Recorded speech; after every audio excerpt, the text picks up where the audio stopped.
would you please check your ideas and opinions at the door? All your philosophical and religious views, all your logic, because I say check it at the door advisedly because you can pick it up again when you go out if you feel unsafe without it. I'm not trying to argue you out of your opinions and views.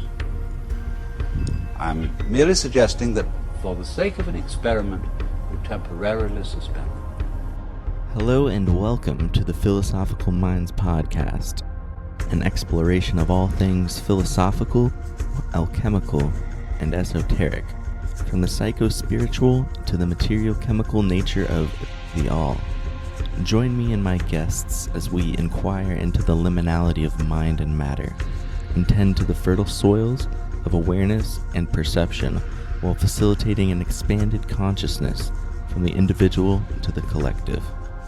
If you enjoy the show and find it of value, consider supporting and becoming a patron via the Patreon at patreon.com/philosophicalminds. A small contribution makes a big difference and definitely makes it easier for me to continue the show, although I will always do my best to keep it flowing regardless. Thank you all, and let's get into it. Sounds good. All right, today I am joined with Ian Michael Ferguson. He's a Vedic and Western astrologer, Reiki master, angelic magician. His channel is called White Lotus of Light. If anybody wants to check that out, highly recommend it. Firstly, compliments to you. You're an excellent interviewer. I really enjoy your channel and listening to your conversations a lot. And we share a lot of crossover and interests in terms of the esoteric subject matters and whatnot. So yeah, before we kind of get into things, is there anything that you want to add about yourself or your background in particular, or any other links or places that you want to put out there for people to find out more about you? Yeah, I mean, I would say that the main thing is I have a White Lotus of Light. So whitelotusoflight.com is like my website, and you can find all the services that I provide there for people. And then, like you say, White Lotus of Light on YouTube or on BitChute. I'm kind of behind on like BitChute uploads. These different sites don't make it easy on you being on multiple sites at the same time. They require different formats and so forth. And so, like, I'm behind on my uploads on BitChute, but you can certainly find me on there. And trying to think of what else I would add about my background. I also, in addition to being an angelic magician, I also was trained and mentored by a literal shaman. And I don't mean it in the sense of like people call anyone who sort of does, I don't know, folk magic of any kind a shaman. But technically that term is actually truly reserved for people who are from the Eurasian steppe, in particular Siberia. And so the man that not super extended, but it was a very pivotal like summer. I spent basically a summer with a man named Blackfoot who was he was part Siberian. I forget what the native people there are called, but basically eastern coast of Siberia where it touches, where it's right across from Alaska. And then he was also he was half Inuit and half I forget what the tribe is called in like Eastern Russia, but he like made totem poles and which I guess came over from Northeastern Eurasia and made their way then down to like the Pacific side of the US, but they actually originate in that. And he was a true shaman from a lineage, and he helped me during like the early stages of my awakening, and I spent a lot of time with him basically from spring to fall of I don't know, it was like the early 2000s, sometime 2004, 2005. So he taught me a lot of stuff, and he was very instrumental sort of in my spiritual awakening. And I do various kinds of magic from different systems, I mean, I've come to discover that they all have it's very similar principles, but they have very different like symbolism and the rituals and that sort of thing, or even if there is like ritual and not so much just making use of what materials and what's being offered to you by the universe in that moment, in that place, which is actually a big part of the tradition that he was involved in, that everything was within two steps that you needed for anything, that you could take two strides and you would have whatever plants you needed that had the right sort of resonance with what you're doing. That actually, if you look and you pay attention and you look really closely, like all around you always, because of the fractal nature of the universe, is kind of everything you need for any given moment. So especially if you're doing magical workings. So yeah, that's just another thing I guess I would add. So that's fascinating. That's really, thank you for sharing that. That's so interesting. I didn't realize that about you, so that's awesome. Yeah. So I think that your way of kind of going about presenting information, especially in regards to like the subject of the Venetian black nobility in particular, it's so phenomenal and respectable. And you and your friend Philip both, he's a great personality, and you guys have a really good dynamic from with the videos that I watched, and I just love it. And I love that Oh, thanks. Yeah. you're doing this not with like the whole black pill mindset, and just like pointing out all this corruption and darkness and saying we're all fucked and that's that and doom and gloom, but you're laying things out very clearly. You're giving a solid historical background information, as well as just giving people a better grasp on the nature of how our individual realities can be sort of shaped and infiltrated and directed or molded by some really crafty cats in particular organizations or families. And so one thing I thought would be fun for us to talk about in regards to all that, firstly, because I'm sure that you probably get some similar responses that I've gotten in terms of people saying things like, why do you care? Or what's the point of looking into these things? What are you going to do about it? Or does it even make a difference? And I'm of the opinion that it actually does make a difference when done correctly with the right intentions and attitude. And I think it absolutely is a great service to others, because otherwise it's almost like ignoring the elephant in the room. It's like, or in this case, ignoring like a hungry dragon in the room that wants to eat your soul and, wants to basically entrance you into doing its bidding. And if you're not aware of these things, it can basically trick you, and you can fall victim and to its manipulation. And another thing is that, some people just kind of brush off these things when you talk about these subjects, because they think you might be exaggerating, or you're just paranoid and you're wasting your energy, and you're just creating things out of nothing, which I think, yes, that definitely can happen and does happen for many people. And it can become unhealthy. Yeah, there is. But yeah, in regards to your approach, you're very informed, well-researched, just laying out solid information rooted in reality and with a little bit of speculation, which I think is great because it also informs greater conversation. But yeah, from a healthy, balanced perspective, and just overall, ultimately, you're an optimistic view looking forward. And that's why I really kind of gravitate towards your work and your style. So I will kind of just pause there and ask you how you feel about anything that I said, and maybe ask why do you do what you do, and what is some of the thinking that you have going forward with this information, and how you feel it may change things in a positive direction. Yeah, well, there's a lot to unpack there, but I will do my best. I guess one thing I would like to say is that, yeah, I mean, I actually talk quite a lot about,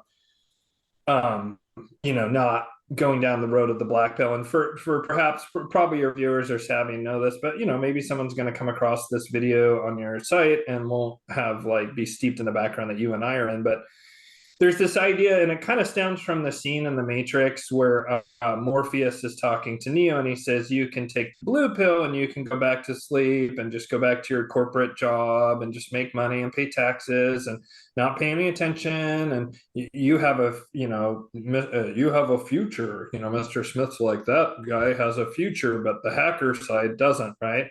And so that's like the symbolic of the authority and stuff, trying to force you into this blinded state where you just are kind of pushing the wheel around like Conan and the Conan movie, where you're just doing the work and powering the system and with no further thought. And then there's the idea of the red pill, which is that you see, oh wow, in the context of the Matrix, robots secretly run things or whatever and have you imprisoned in this Matrix. Or, you know, in the context of what we're saying, that there's very old families that come from the Near East originally, right?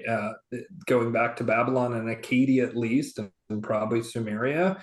And if there's a Sumerian connection, then I do think that it's possible that we're looking at families that are descended from families in Atlantis, actually, that were involved in the fall of Atlantis, that they were taking advantage of sort of emerging darker energies that were coming more to the fore as we moved out of the Golden Age into the Silver Age, and the consciousness of humanity was going down.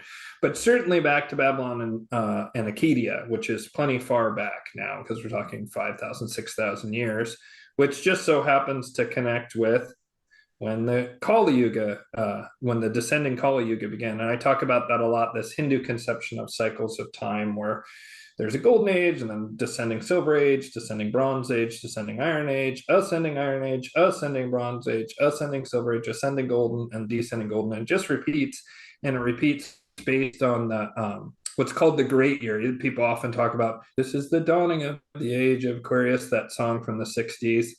You know, or that we're entering the age of Aquarius. And what that's talking about is this astrological great year as our planet moves around the galactic center.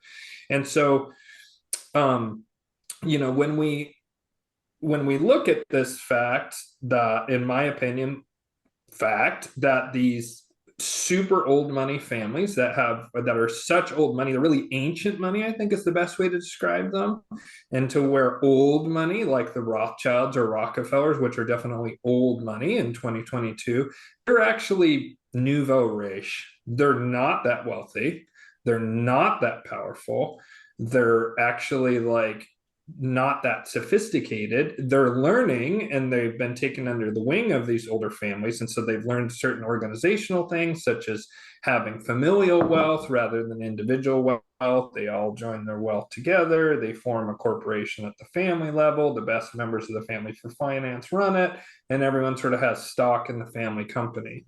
That's one of the main distinctions that these super old money families have, is that they think of things organizationally rather than the way you or I as regular people would think about, oh, I got to make enough money for my family. They're like, no, how is our combined family, extended family, with all of us investing all of our assets all together in a common purpose, how are we going to, you know, do over the next 100 years, the next 1,000 years, whatever? You know, these families, they think in extremely long terms, and they think in an extremely organized way. And, you know, I get into it a lot in my videos, but there's tremendous evidence that a particular group amongst these old ancient money families, the Venetian Black nobility, which I don't even think that group is monolithic, that they are who actually run things behind the scenes, and that you can see the historical evidence for this, but you really, really, really have to dig. And so what's the use of telling that, right? So, okay, now you know that there's these families that are very wealthy, that are magicians, and that they work with very nasty entities of various kinds.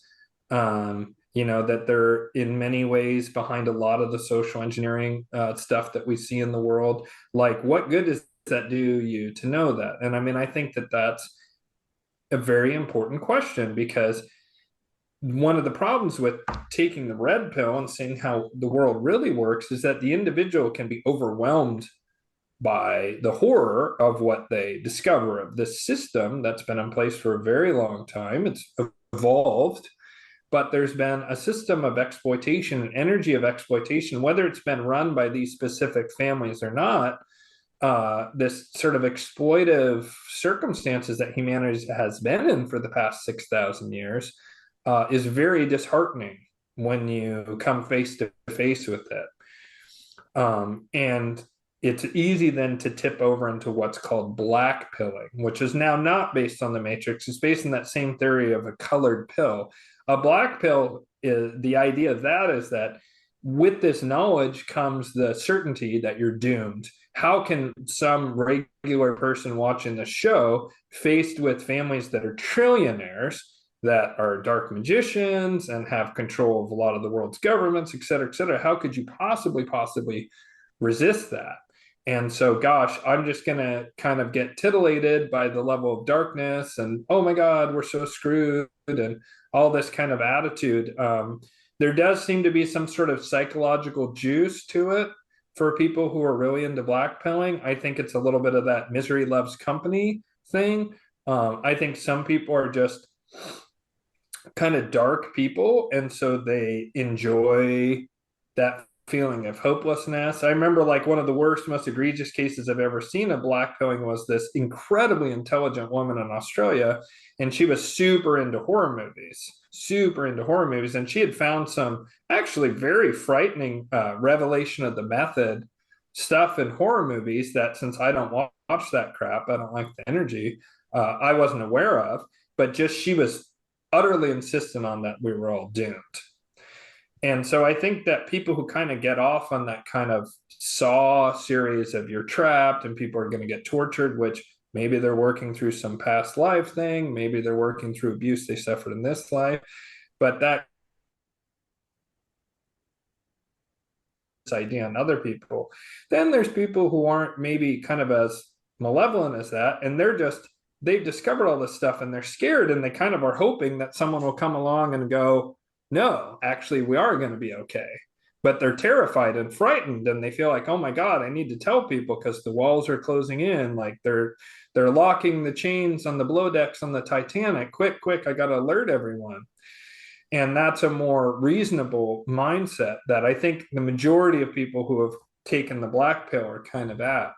And so there is a stage beyond that. And I do sometimes wonder, like, I don't know how often people transition directly from this red pill idea of understanding that the world is much more corrupt and dangerous and destructive than they thought, and that there's these malevolent forces. How often people transition from that red pill state directly to the one I'm about to talk about, the white pill, which is where I'm at, or whether it's actually a necessary evolutionary step that people go through some period of time where they're black pilled, and that they really have to hit rock bottom emotionally and internally in order to go, okay, well, what do I need to do from this next? What do I need to glean from this next? And so what's helped me, and I was definitely in a black pilled state, I figured out a lot of stuff that's happening now that people are becoming aware of with the giant medical emergency, and the way that there's a lot of dishonesty involved in it, and there's a lot of centralization of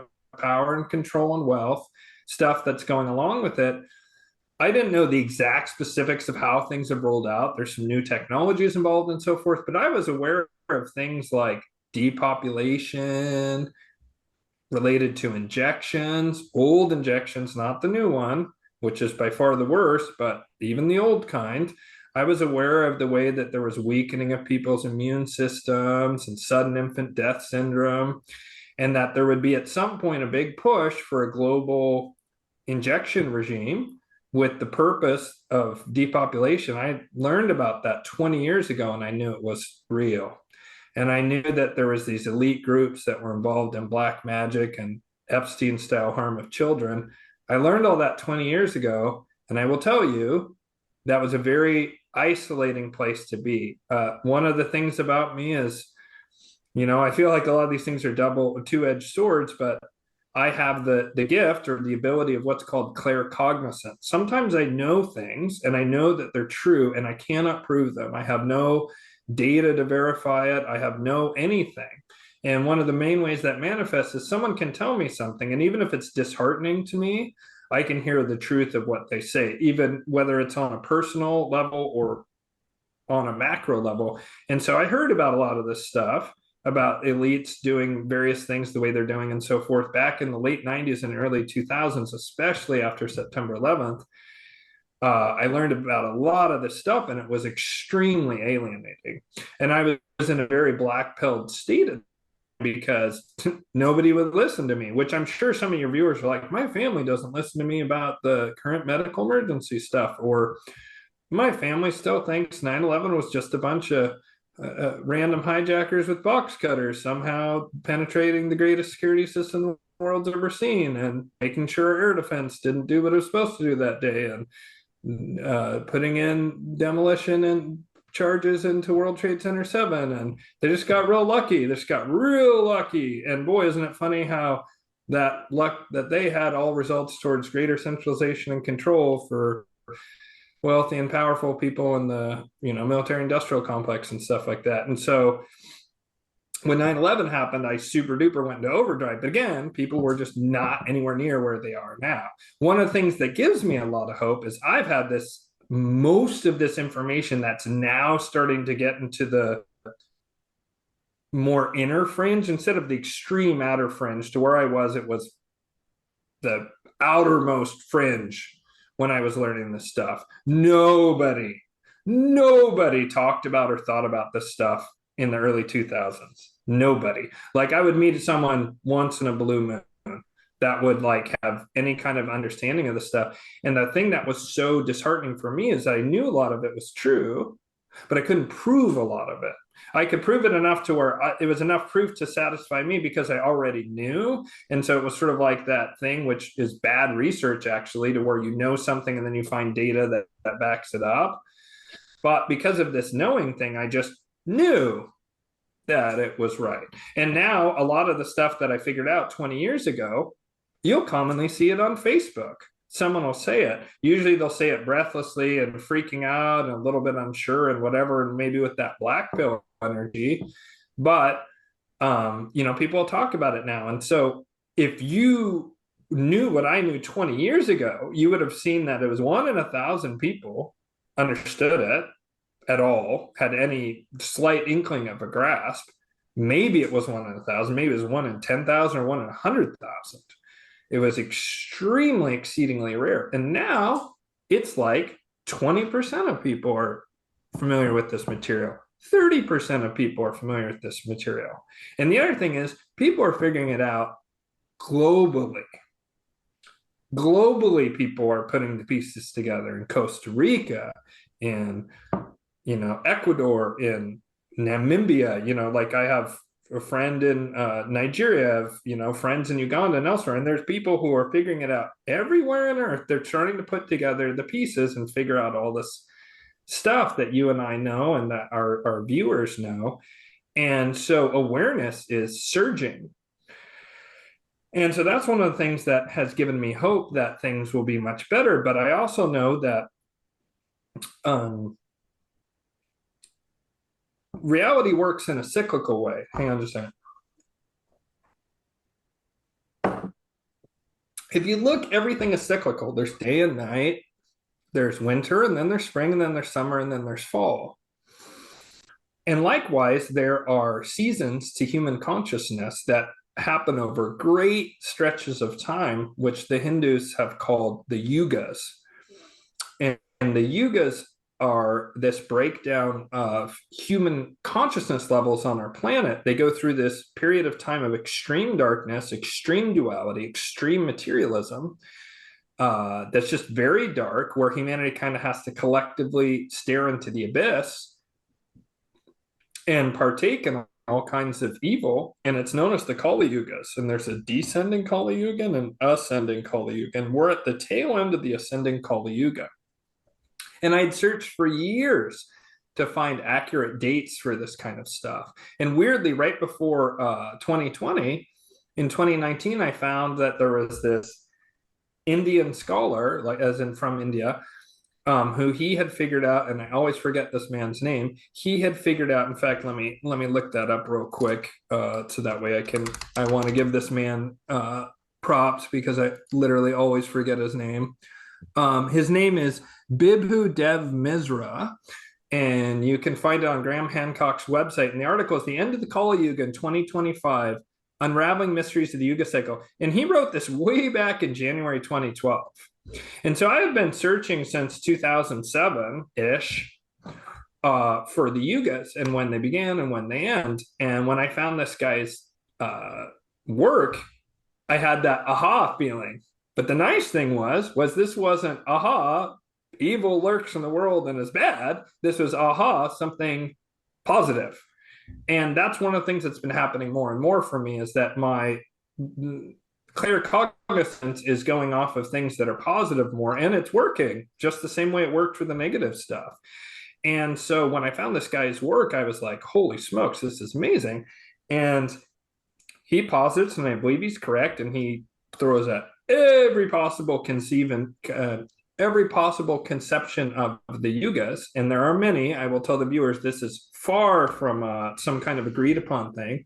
Most scholars, seems to be a translation error of some kind, and there's like 2 or 3 digits added, zeros, to the yugas. Now there's some who claim that there's ultra, giga, mega ultra cycles that last many times even a cycle around the galactic center, which is about 25,000 years ish, right? 26,000 years. It's 25,000, I forget, 240, something like that, 25,400. I forget exactly, but that's the amount of time it takes the Earth and the solar system to go all the way around the galactic center. And we're way out on a spiral arm. So it takes a long, long time. It takes almost 26,000 years. And as we move through, when people say this is the age of Aquarius, what they mean is that the sun on the will rise in the sign of Aquarius. It'll no longer be rising in the sign of Pisces, but it will be rising in the sign of Aquarius. And that just means that, like, as you stare at the galactic center, Aquarius is behind us, and like you would be looking at the galactic center, and Leo, which is across from Aquarius, would be there, which means that our planet is within that constellation of Aquarius as we move around the galactic center.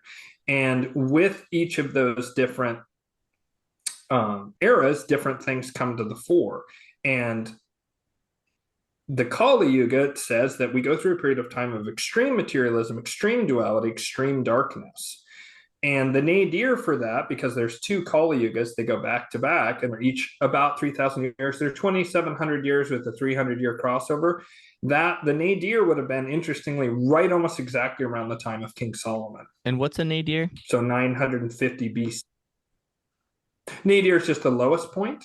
So the lowest point in human consciousness was approximately around the time of King Solomon, which is interesting because King Solomon's fall from grace was specifically because he married a woman from Tyre who, and that's also where the builders of his temple came from. He married a woman from Tyre who worshipped Ammon-Baal, aka Moloch. And because he allowed his wife to set up a Moloch temple out on the outer hills of Jerusalem, that's why he had the fall from grace in the Bible. Just kind of interesting. And so what I've been told is that during the Kali Yugas, this being Moloch or Ammon-Baal, or the lowest aspect of the planetary god Saturn, dominates. But then when you move out of the Kali Yuga, it changes. And so during the golden ages of the Sat Yugas, which was when last one we had on Earth was during the time of Atlantis, which I absolutely 100,000% believe was a literal historical place. Where its location is, I'm of the personal opinion, it's probably near the Azores, near the North Atlantic Ridge. That makes the most sense to me. The North Atlantic Ridge would have been an archipelago during the last ice age when the sea levels were lower. There's also the Recat structure thing in Western Africa. It's compelling enough that I give it some credence. I just, for me, intuitively, I think it's off the coast of the Azores. And supposedly they found a pyramid underwater off the coast of the Azores, a very large one. Regardless of where it was, there's the myths worldwide of this golden age where everything was like very harmonious and wonderful and peaceful and people didn't harm each other, et cetera, et cetera. And so during that era, the Most High, which is the God of the angels, rules. And that's a God of extreme harmony, extreme spirituality, where everyone works very harmoniously and very lovingly, because everyone realizes that you are God and I am God and all of this is God. And what Yeshua or Jesus, who to me is an emissary or messenger of the Most High, came to say, which is love thy neighbor as thyself. Meaning, you understand that your neighbor is you. When you understand that your neighbor is you, you automatically feed them. You automatically are kind to them. You automatically won't do anything to harm them. You automatically work to enrich and lift them up. And same thing with yourself, especially if you have love for yourself, which in the Kali Yuga, a lot of us don't even have love for ourselves. That's where we're at. And so with lots of study, which was very much created by the pressure of being in that black pill state of mind, I have actually come to believe that a much better world is not only possible, but is inevitable and is in the process of occurring. And that right now things look so horrible, in part because things always look very chaotic. Anytime you have a phase shift of any sort, in physics, there's a lot of chaos and instability involved with that because it's dramatic change. And with dramatic change, there has to be instability. And usually there's patterns that form within that are an attempt almost by whatever is going on to retrench the old way to prevent the change from happening. And there's also new patterns emerging that are of the new quality. Both exist simultaneously, and that's where we're at right now. And you can see this old school mentality in the Great Reset. It's very Molochian. It's very Kali Yuga. It's very top-down control, total domination. Moloch, sometimes I say the core way of understanding Moloch is it's the fear that passes understanding. It's a fear that's so intense that you would give as a parent your own children to this being to be killed. And so that is the fear that passes understanding, whereas Jesus or Yeshua talked about a peace that passeth understanding, a peace so intense that regardless of circumstance, you feel peace. And so that is the essence of the golden age, is this peace and harmony. And it relates to the Most High, and that is a being whose name we've lost. That's the name of God that the Jews are looking for. It's the Master Mason's word that in Masonic literature. I've been told by the angels, for what it's worth, that Jehovah and Yahweh are usurper gods that have taken on and claimed the angelic portfolio, and they're not that, but they were war gods that were at least fighting Moloch, which isn't such a bad thing, right? Even if they were pretty brutal and nasty in a lot of ways, they were like war gods rather than slavery and destruction god the way Moloch was. But so I have just come to feel very strongly that we're in the process of changing away from this like really nasty state of 6,000 years, and that we're in the midst of the apocalypse. And I mean that in the Greek sense, not Armageddon, not the destruction and end of the world, but apocalypse, which means the great revealing. And so, of course, in order to change things, if you're an alcoholic and you're just drinking all the time and not thinking about it, you're never going to change. But if someone goes, I'm breaking up with you because you're an alcoholic, you suddenly go, oh my God, I'm an alcoholic. I need to change this. And we are collectively and individually having to face our shadow right now. And that's what this time period is about. And more, we're just going to have to, as individuals, go, you know what? I'm no longer going to participate on an energetic and decision-making capacity in the perpetuating of this evil. And I'm also going to call for reforms. So that was ultra long-winded and went all over the place there. But I just think it's like in many ways, my entire channel is dedicated to what I just sort of, believe it or not, even though I talked for a long time, briefly touched on, just that there is this horror. There is this horrible system. It's real, but it's changing, and there's reasons why it's going to change. Yeah. And so, I don't. Sorry, I went all over the place with that. I don't know if that was thank you. Good response or not. I actually really appreciate that, and that was such a beautiful overview. I love that.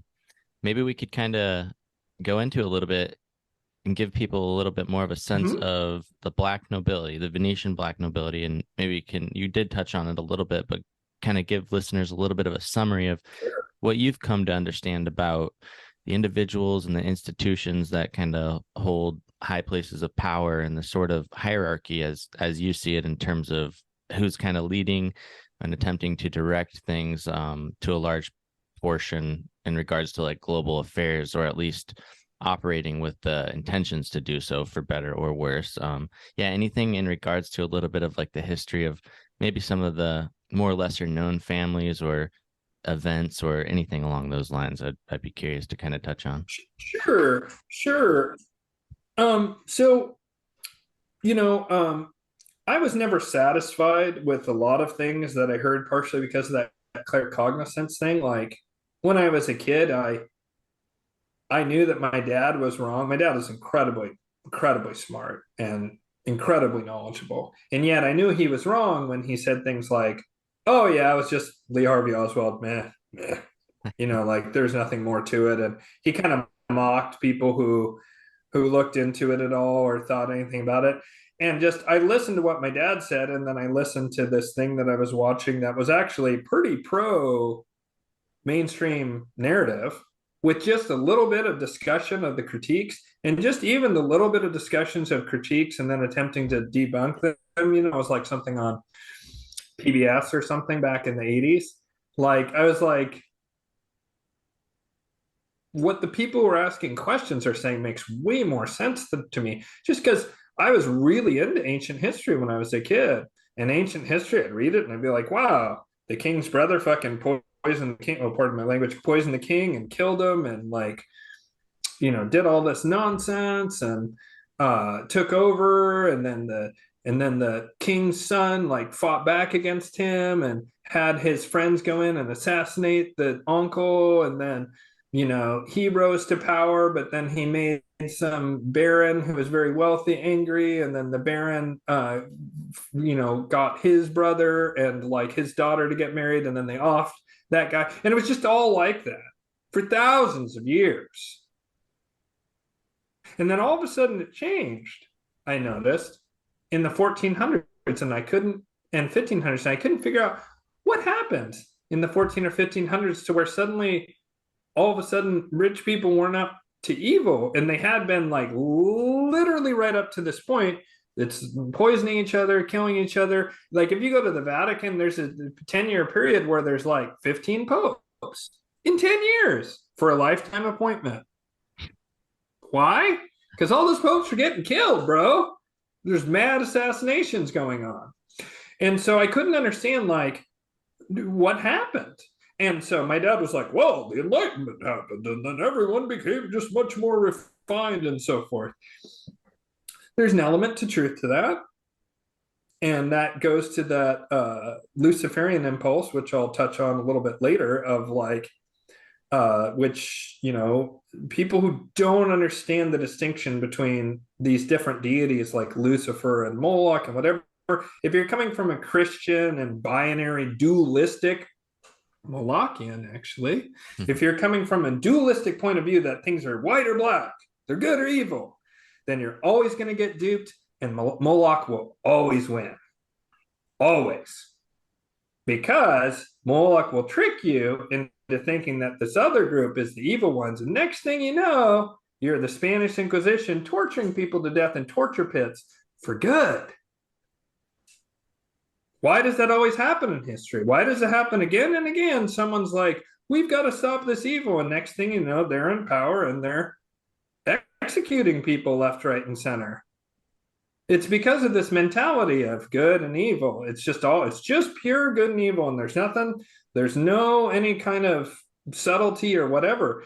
Well, ask yourself, viewer, how many perfectly good people do you know that never do anything bad? Your one aunt, get to know her better. She does bad stuff. What about pure evil people? Like pure evil people, I'd say there's probably a lot more pure evil people than there are pure good people here in the Kali Yuga. And you could probably maybe find some of these black nobility people. The rumors you hear, it seemed like they're pretty close to pure evil. People like Gates and Schwab and stuff like that, pretty close. But even those guys probably do a little bit of good here and there. But the point is that if you look at humanity as a whole, the vast majority of it is many, many, many shades of gray, and there's real differences. And you agree with some people on some things, and you disagree with them on other things. Like, how many people, ask yourself, viewer, think about your truther friends. How many of them absolutely agree with you down the line about aliens and everything, and your little belief about every little thing? Zero. None of them do, bro. None of them do. Talk to someone long enough, you're going to find areas of disagreement. I guarantee it. So what does that mean, and why does that matter here? Well, the Malachians are pretty close to pure evil. That's just kind of the vibration they're at. It's extreme duality. It's extreme negativity. Literally, that deity requires the Epstein-style harm of children, which most other deities, even darker deities and beings, find very repugnant, right? And some people might say, well, in the Bible it says, blah, blah, blah, blah. Well, in the Bible it also says no other gods, plural, before me. Gods, plural. Gods, plural. Because there's more than one God. There is a supreme being. That's definitely true. But on this planet, there are multiple gods. And those gods are very different. There's Thor and Loki. Look at them. Even if you take the really crappy Marvel movie caricatures of the two, are they the same? No. Is Zeus the same as Krishna? No. But the Malachians overtook the Abrahamic faith a long ass time ago, and they got everyone hardwired with this dualistic thinking of good and evil. And of course, their side is the good side, and everyone else is evil. And then they're like, why did the Muslims rampage through all the way to India and kill all those people? Well, because they thought they were good, and they thought the Hindus or pagan people in that area were not good, and they choppy. Same thing with the Crusades and the Christians. And, the Jews in ancient times and city walls of Jericho throwing babies of their enemies off into the cliffs below. So anyone who tells you the Abrahamic faiths don't have blood in their hands is a liar. Period. Oh, but that wasn't real Christianity. Is that kind of like that wasn't real communism?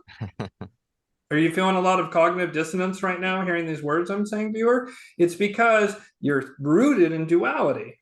And as long as you're rooted in this extreme duality, you're going to think in black and white. And as long as you think in black and white, sooner or later, you're very susceptible to getting duped into becoming that which you think needs to be destroyed in the world. So does that mean that we should just be moral relativism and allow this slide into cultural Marxism nonsense, woke degeneracy? No. Believe it or not, there's a middle ground between launching a crusade and killing millions of people and just allowing things to go to pot. You can do something more reasonable, but it requires breaking out of this mentality of black and white, good and evil, because if you have that mentality, first of all, you're going to have to ignore your own shadow, which is dangerous because then it comes bubbling up and expressing in very negative ways. Secondly, you're going to inevitably put people who probably aren't evil into the camp of evil and then think, well, evil needs to be destroyed. So, oh my gosh, we're now bombing weddings in Afghanistan with drone strikes. But it was to get some terrorists or whatever. And so the reason I'm saying this is because one of the things I'm going to reveal is that I'll even take it a step back. When you find out that the world is run by Malachians, right, which you can call them Satanists if you want, it's pretty close. I don't like the word Satan, and the reason I don't like it is because it's just a Greek word that means the adversary. And if you look at the Bible, the clear adversary in the Old Testament is Moloch. So I really believe that when they were saying Satan, they meant specifically Hammon Baal, the lower aspect of Saturn, Moloch. So if you want to call them Satanists because that's your preferred nomenclature, that's fine. When you find out that the world is run by the Malachians, a very tempting thing to do is, well, I remember hearing about something very similar called Satanists when I was a kid and I went to church still. Maybe I should retrench into 1950s Christian nationalism. because I don't know what to do. I'm scared by this information. I don't know what to do. And it sure seems very similar to what maybe satanic panic Christians were saying in the 80s. And so therefore, maybe since the Christians, conservative Christians who want to somehow rebuild 1950s America, it will never happen, by the way, that maybe I should join that group because at least they're acknowledging this evil. Or maybe I should become a fundamentalist Muslim. I know someone who did exactly that, in part because of some of the stuff I exposed her to. She's now super devout Muslim. Maybe I should become an Orthodox Jew because like they also are against this kind of stuff. Well, you can do that and that's fine as long as you don't get run afoul of being bigoted towards people who aren't in your group and running afoul of that supremacist thing. My group is supreme and all other groups are lacking and blah blah blah. And that's a real danger in especially reactionary Abrahamic faiths, is that people are very inclined and susceptible to like say that you're against pedophilia. I'm against pedophilia. And say you want to wipe it out. I want to wipe it out. You might then find yourself killing someone who's from Hollywood just because they were a bit player in some movie and they weren't involved in that stuff, but they were in Hollywood, and that Hollywood has a big problem with that. And so then you're just like, well, let's just do a cleansing fire and clean everything out. And next thing you know, you are a camp guard and you're throwing people who are totally innocent into a prison camp and you think you're doing the right thing. That's the danger of having this like reactionary, bigoted movement of my specific is it gets really crazy with Christianity in particular because there's so many sects that people start saying, unless you go eventually, like when you boil it down, it's like, if you don't go to my church and listen to my specific priest and agree with me, you're part of this evil. Well, that doesn't leave you with a lot of allies for starters. And secondly, like it's super entrapping you into this very narrow range that to me is very susceptible to this Malachian impulse and actually is the Malachian impulse. And people don't see it because you can get to that same evil one of two ways. You can just be total degenerate and just go in and I'm going to worship the evil, or you can be like, I must destroy the evil and I'm a cleansing flame upon the earth. And then you start participating in evil because you get whipped up into zealotry. And it ends up in the same thing, like innocent people getting hurt by this energy. And so we have to come out of that and be more nuanced. And so the reason I'm bringing this up is because what I'm about to say is going to upset some people and they're not going to like it. But I'm just going to say it anyway.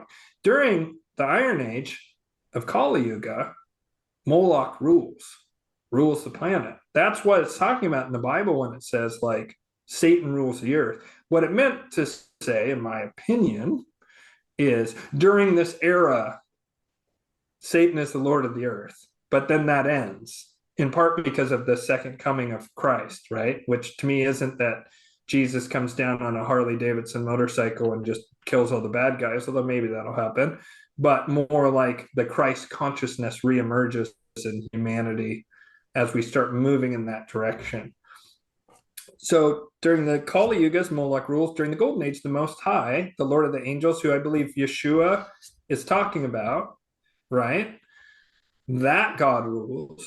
But during the Bronze and Silver Age, a third being rules, and it's a being that's very misunderstood, and that's Lucifer. So Lucifer, oh no, that's the devil, that's Satan. No, that's sloppy Christian nonsense. It's the Council of Nicaea. It's the frickin' Vatican. It's this Malachian impulse. Like when a lot of people think about Satan, like what's the image that comes to mind? Just tell me, describe to me real quickly, just a brief thumbnail sketch. What does Satan look like visually in your mind? Just when you hear that word, what's the first thing that comes to mind? Got a red man with horns. It's not a rhetorical, I'm asking you. Right. Horns and a hoof and maybe a tail. Pitchfork. Right. Well, that's right. So, right, a farming implement. So that's or a trident, maybe. That's actually more interesting because that's a Saturnian thing, actually. But and has some weight. But the horns thing, right? Everyone thinks it's the dude with horns. No, that's Cernunnos, a pagan god of the Celts, or Pan in similar, not exactly the same, but similar thing in Greece, right? The hooved man. And it's really talking about that being is talking about as we're emerging from the chaos of the natural world, we are at once a beast. And for the pagan Celtic people, it was the Lord of the Wild Hunt. It was the one who brought the seasons and the growth of the crops and all this kind of stuff. And it was the horned god, had horns. The Vatican didn't really want any competition. So the Vatican started saying anything that looks like you're worshiping a goddess, anything that's female centric, cough, cough, burning times of the witches, anything that has the horned god, right? Because Cernunnos was very popular among Celtic and Germanic tribes, that similar wild hunt god. That's Satan. No, that was a competing narrative for the Vatican. That's why they demonized that. And the reason I'm bringing that up is because any kind of competing narrative to the Vatican was thrown under this umbrella. And that's why everything is so black and white with the Vatican. And ask yourself, viewer, does the Vatican seem like a good group of people? No. Then why the F are you continuing to buy in their propaganda several hundred years after they came up with it? And you think that makes sense in 2022? Is it possible that you should glean from the Bible what Yeshua is actually trying to teach you, and maybe look at the rest and look at it in a different light rather than saying every little single contradictory thing in here is exactly right? And then look at the Council of Nicaea and all these other councils. They ripped out all these books that all said stuff about you yourself can have a direct connection to God. You yourself, crack open a stone or a piece of wood and you'll find me there. Everything is God. Love thy neighbor as thyself. Like, they cut out a lot of books that echoed that love thy neighbor as thyself, and also gave personal empowerment and also gave empowerment to women very intentionally. And the group that did that, in my opinion, is this Malachian group. And so they created a mind control program. Does that mean that Christianity is evil? Absolutely not. Yeshua, Jesus, huge, I was raised Catholic, huge fan, love Jesus, think that he's one of the most important spiritual teachers to ever come along, and gave people a true way to find grace and redemption. But unfortunately, humans hijacked this message in order to create a religion that is mind control based. And they weren't the first. In my estimation, the same thing's true of Judaism. It was actually it was created by Babylonian priests. And there's value in it, but it was created as a mind control program. And so does that mean that therefore Judaism has no value or whatever? No, there's actually a lot of value in it. It just means that it was created intentionally in a way to control people's behavior in a way that could bring about a certain kind of outcome. And I mean, the same thing is true of most all religions, really. But so the Lucifer ruling the Bronze and Silver Age, what does that mean? Well, the Malachian impulse, I mean, the Most High we've already talked about. It's harmonious. It's acknowledging that everything is God, and you put God at the center automatically. And you automatically kind of worship God by the way you interact with your fellow humans and other beings on this planet, just in a very loving and harmonious way. And God comes to the center, right? The God of this world, the Most High, the benevolent God of this world. And then Moloch is top-down slavery. Basically, Moloch says, do everything I say, total submission to me, or be destroyed. That's the energy of that God. It loves slavery. It loves control. It loves things being stagnant, so it can have top-down control. It doesn't mind a little bit of change as long as that can give it more control, but it's not a big fan of reason. It's not a big fan of art or spirituality or anything that's going to lift people's spirits at all. The Luciferian impulse you can see in Renaissance Florence. You can see it in the Constitution and Bill of Rights of the United States. You can see it in the Enlightenment. And so what is that? What are you seeing there? Well, the Luciferian impulse is uplifting and spiritualizing humanity.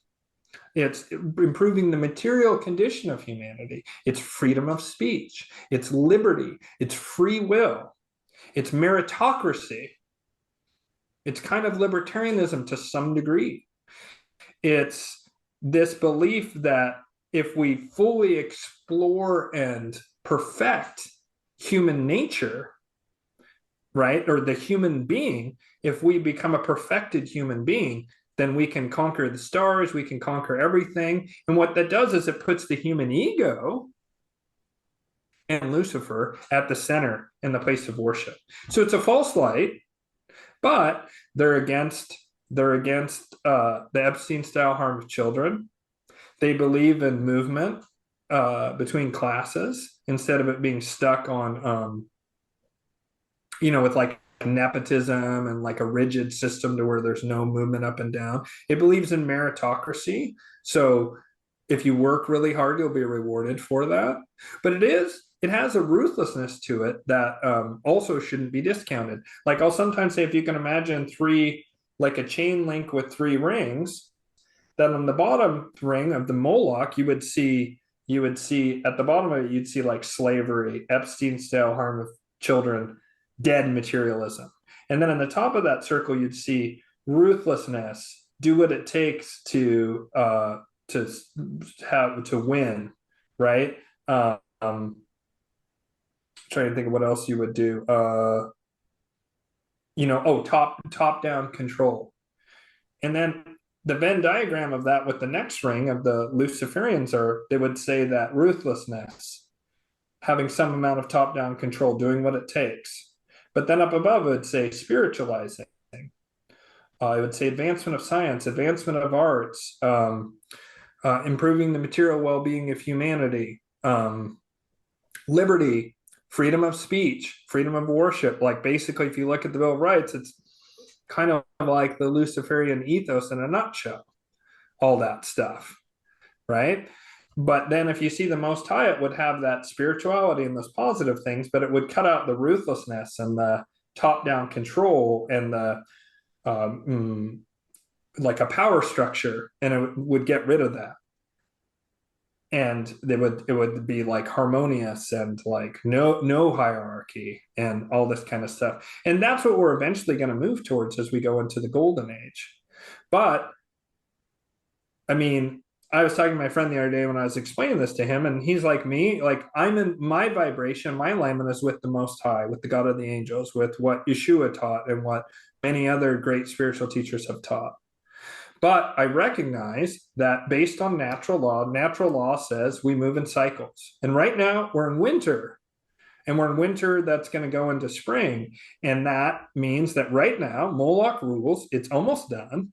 And that means that in spring and early summer, that's going to be, the Luciferian impulse is going to take over. And that's a positive. We're moving in the right direction. Does that mean that I'm going to worship Lucifer? No, I won't. I refuse to. I will not do that. And that will be pushed. Like people are going to, in my opinion, I think in the future, like Luciferianism will be like one of the most popular religions on the planet, actually. And that most wealthy and people who are in the upper crust are going to go for that.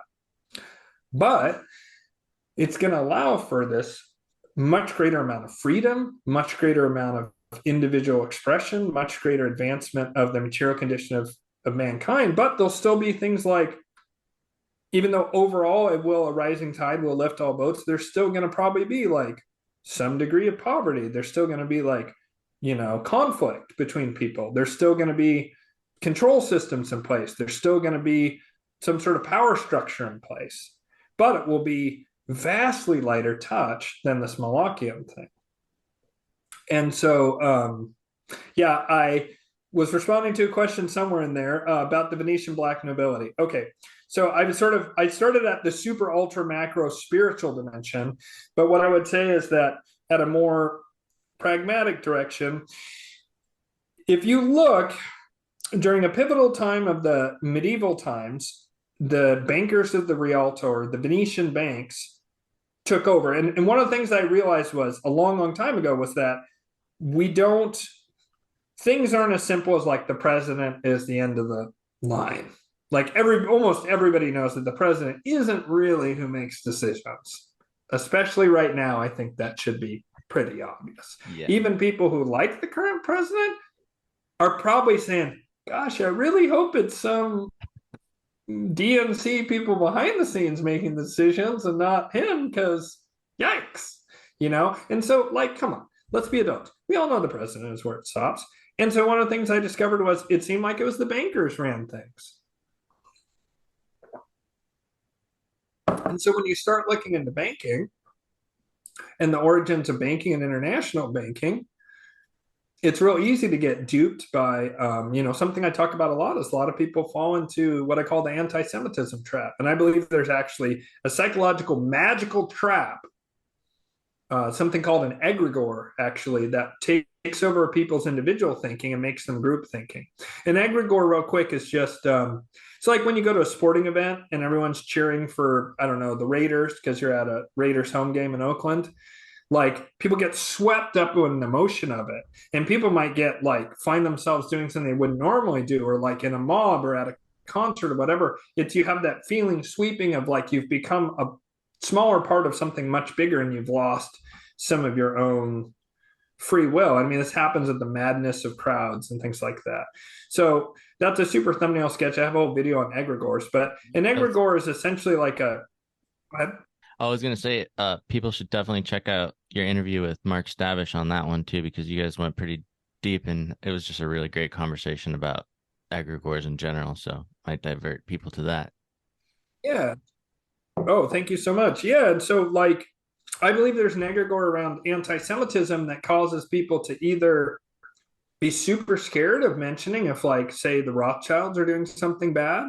People are afraid and don't even want to mention it or think about it or say anything because of, that people feel sad and horrified by the mistreatment of Jewish people over time, and especially the Holocaust, of course, during World War II. And so they're like, oh, I better not say anything at all. I better not even criticize even an obviously nasty group of people just because they're Jewish. If I start talking about that, I'll get slapped with the label anti-Semitism. I better not even talk about it. And that's where, supposedly good people in polite society often break down. The other thing that happens often is people who start on this journey of trying to understand who rules things will start to notice that, and I should say that my girlfriend is Jewish, my son's mother is of Jewish descent, and, I have a lot of very dear family members who are Jewish. And so that was actually really helpful for me, and I think helped me to be able to push through and actually get to the truth of it. But what I discovered is when I was looking into this, and I started to notice that there was a lot of Jewish families that were very prominent in media and banking in particular, which are two of the absolute linchpins of control of society. One controls the narrative, the other controls energy of the planet, money and media, right? Banking and media. So energy of the planet to do things and narrative control. And when you look at Kanye, look at his descent down the rabbit hole.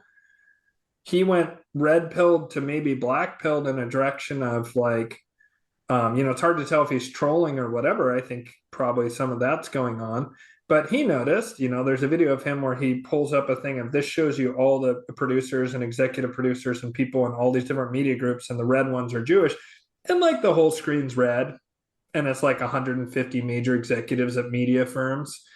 And basically the whole screen's red. There's maybe 15% of people are not Jewish. And for less than 2% of the population, that doesn't make sense. That's impossible. Can't be merit unless you're suggesting that Jewish people are naturally just infinitely more intelligent than everyone else. It can't be merit based. So best case scenario is it's nepotism with no further dark agenda. But then you start to say, well, media's kind of bad and banking's kind of bad, and it's mostly run by these Jewish people. Gosh, maybe Jewish people are the problem, right? This is this anti-Semitic thing that people get stuck in. And it's a place I was stuck for a long time, and I couldn't get past it until I started looking deeper into medieval banking. When I started looking into medieval banking, that was when I had the breakthrough. And I had actually even had someone in the early 2000s, I had come across people who were pushing for Lyndon LaRouche Jr., for him to be president in 2004, I think it was. And of course, he got like 0.01% of the vote, maybe, if that. But his father was like this huge scholar, and he was a pretty big scholar himself. And I got his pamphlet, and I just thought there was some interesting stuff. And I went to the website, and there was an article on something on the Toads of Venice, talking about bankers in Venice and how they had bankrupted the various different European groups, especially during what we call the Dark Ages after the fall of the Roman Empire. And so I kind of had that nugget in my head, but I didn't really chase it down. And this seemed pretty fringe at the time. But then I started looking into medieval banking, and I noticed something very curious. Something didn't make any sense to me. And that is the origin story for the Rothschilds. The origin story of the Rothschild dynasty is that in the 1700s, in I think Hamburg, Germany, it is. I want to say it's Hamburg. I might be wrong. Don't quote me on that, but someplace in Germany, like there was a Jewish ghetto, and from that there was a coin dealer, like traded in rare coins, I guess. Mayor Amschel Rothschild, and he had 7 sons. And he somehow established a pretty good amount of money, became like probably the equivalent of like a millionaire now, which so far this all sounds reasonable. And he had 7 sons, and he told them, okay, anyone who can break this bundle of 7 arrows gets all my money. And they all try and break it, and they can't. And he says, okay, each one of you take the arrow with your name on it. And he says, now try and break it. And they'll just go snap. And he goes, if you guys ever don't work together, people will be able to break you, but you got to work together. And then he sends his sons off out into the world, and magically, within 100 years, the Rothschilds own pretty close to 100% of the rail in Europe. They own almost all the banking in Europe. They dominate everything, everywhere you look. Does that really make sense? That some group comes and within 100 years, they take over everything with a couple million seed money? That doesn't make sense. Morgan of JP Morgan fame, when he died, the billionaire, they found out that he was actually only worth a few million, and that almost all of his money was Rothschild money. But during the era in which JP Morgan was doing all his machinations, the Rothschilds were extremely hated in Europe, and Americans didn't want them to come over here and have influence. And so they would prevent various deals and mergers and so forth that would allow the Rothschilds to get into the US at all. And they had prevented that, and they didn't want them in. So what the Rothschilds did was they used a front man. And JP Morgan's origin story is similarly funny. He was selling shoddy rifles during the Civil War, and 30 years later, magically, he's the second richest man in the United States, just somehow. Much like nobody knows where Epstein's money came from. He's just suddenly a billionaire. And one of the things I've learned about history is when suddenly someone or some group magically appears with a lot of money, it's because they're frontmen for another group. And so I started like looking more into this, like, okay, so if the Rothschilds are maybe frontmen for another group, like who might that be? And then I went a little bit further back in history, and I discovered that there was a ban on usury, meaning lending at interest, for Christians that the Pope put out. And when he put this ban out there, he said it's the death penalty to lend at interest for Christians. And so, of course, these Venetian families who had been doing banking for centuries, they're ostensibly Christian. I will tell you, I am 100% certain that these people are Moloch worshippers, and I, in my opinion, prove that in my video. And I have a total smoking gun piece of evidence now that's like beyond dispute for me that these people worship Moloch. And even as recently as the 1500s, proof of that. But they ostensibly were Christian, and have been Christian for centuries, because by that point, Christianity is deeply rooted in Europe. And the name of the game is you have to be Christian and you have to be Catholic, and then you just battle within the factions of that, right? Because this is before the Protestant Reformation. So what's a Venetian banker to do? Well, fortunately, right around the same time that this usury ban gets put into place by a pope who's actually trying to bring power into the Vatican more for their faction, right? And trying to attack at the Achilles heel of the Venetian bankers so they have less power, because there's lots of different groups jockeying for power. It's not all monolithic. Even within the Venetian black nobilities, there's different families, and they fight each other, and then they close ranks when an outside threat comes along, and they go back to fighting each other. So it's, even though I'm talking in these broad terms, it is very factual. So there was a faction that had control of the Vatican, and they wanted to try and put the press on those Venetian families so they couldn't ply their trade anymore. And so the Venetians very cleverly brought in, there was people who were coming over from Khazaria, this Khanate in Central Asia that had mass converted to Judaism. And the reason they had mass converted to Judaism is that they were surrounded by Muslims and Christians who both were invading various pagan countries, and they were like, well, we can't be pagan anymore. And so they thought about becoming Christian, but they were worried the Muslims would come in. And they thought about becoming Muslim, but they were worried the Christians would come in. And so they asked them, well, is there any other group that's okay? And they both said, well, there's not many of them left, but of course the Jews are fine. They're people of the book, the Muslims said. And the Christians were like, well, there's not a lot of Jews left, but you know, the Jews are fine. We're not super into them. We don't like some things about them, but they're pretty much fine, you know. And mind you, this is around like something 100 AD, like it's before 1000 AD. I can't remember the exact date. I go over the dates in my videos. But they mass converted to Judaism in an attempt to avoid rampaging Christians and Muslims. And this group was right on this, basically where modern day Ukraine is, interestingly enough. And it sat on the middle of like the northern Black Sea. And so any trade going through the northern Black Sea and any trade going through the old Silk Road to Asia, to like China and Japan, all that trade went through Khazaria. So these were people that were already very savvy when it came to being middlemen and finance and this sort of thing. And they were brought under the wing of the Venetian black nobility, who taught them to some degree banking and Babylonian money magic. And they started to then push these people forward, the sort of the court Jews, and they just suddenly appear all across Europe. And what keeps happening, a lot of the anti-Semitic people will be like, what group's been kicked out of 150 countries? It's the Jews, and why are they so sensitive about it? And then if you ever say that, Jewish people go berserk, not all, but the ones who are like worried, because, they have the epigenetic memory of the Holocaust, and they're worried about that, and they don't want that to happen again, will freak out when you talk about the Jews were kicked out, and they say, oh, it's just discriminatory. No, it's because of the usury. And the question that nobody asked is, how did it happen? And again and again and again, to where Jews would appear, they had some amount of money, and very soon they had a king in debt to them. Where did they get that kind of bankroll? People coming over from like a kingdom or a khanate that had been obliterated by the Russians, essentially, and taking what they could carry with them. And then somehow they had enough wealth there to bankrupt kings? No.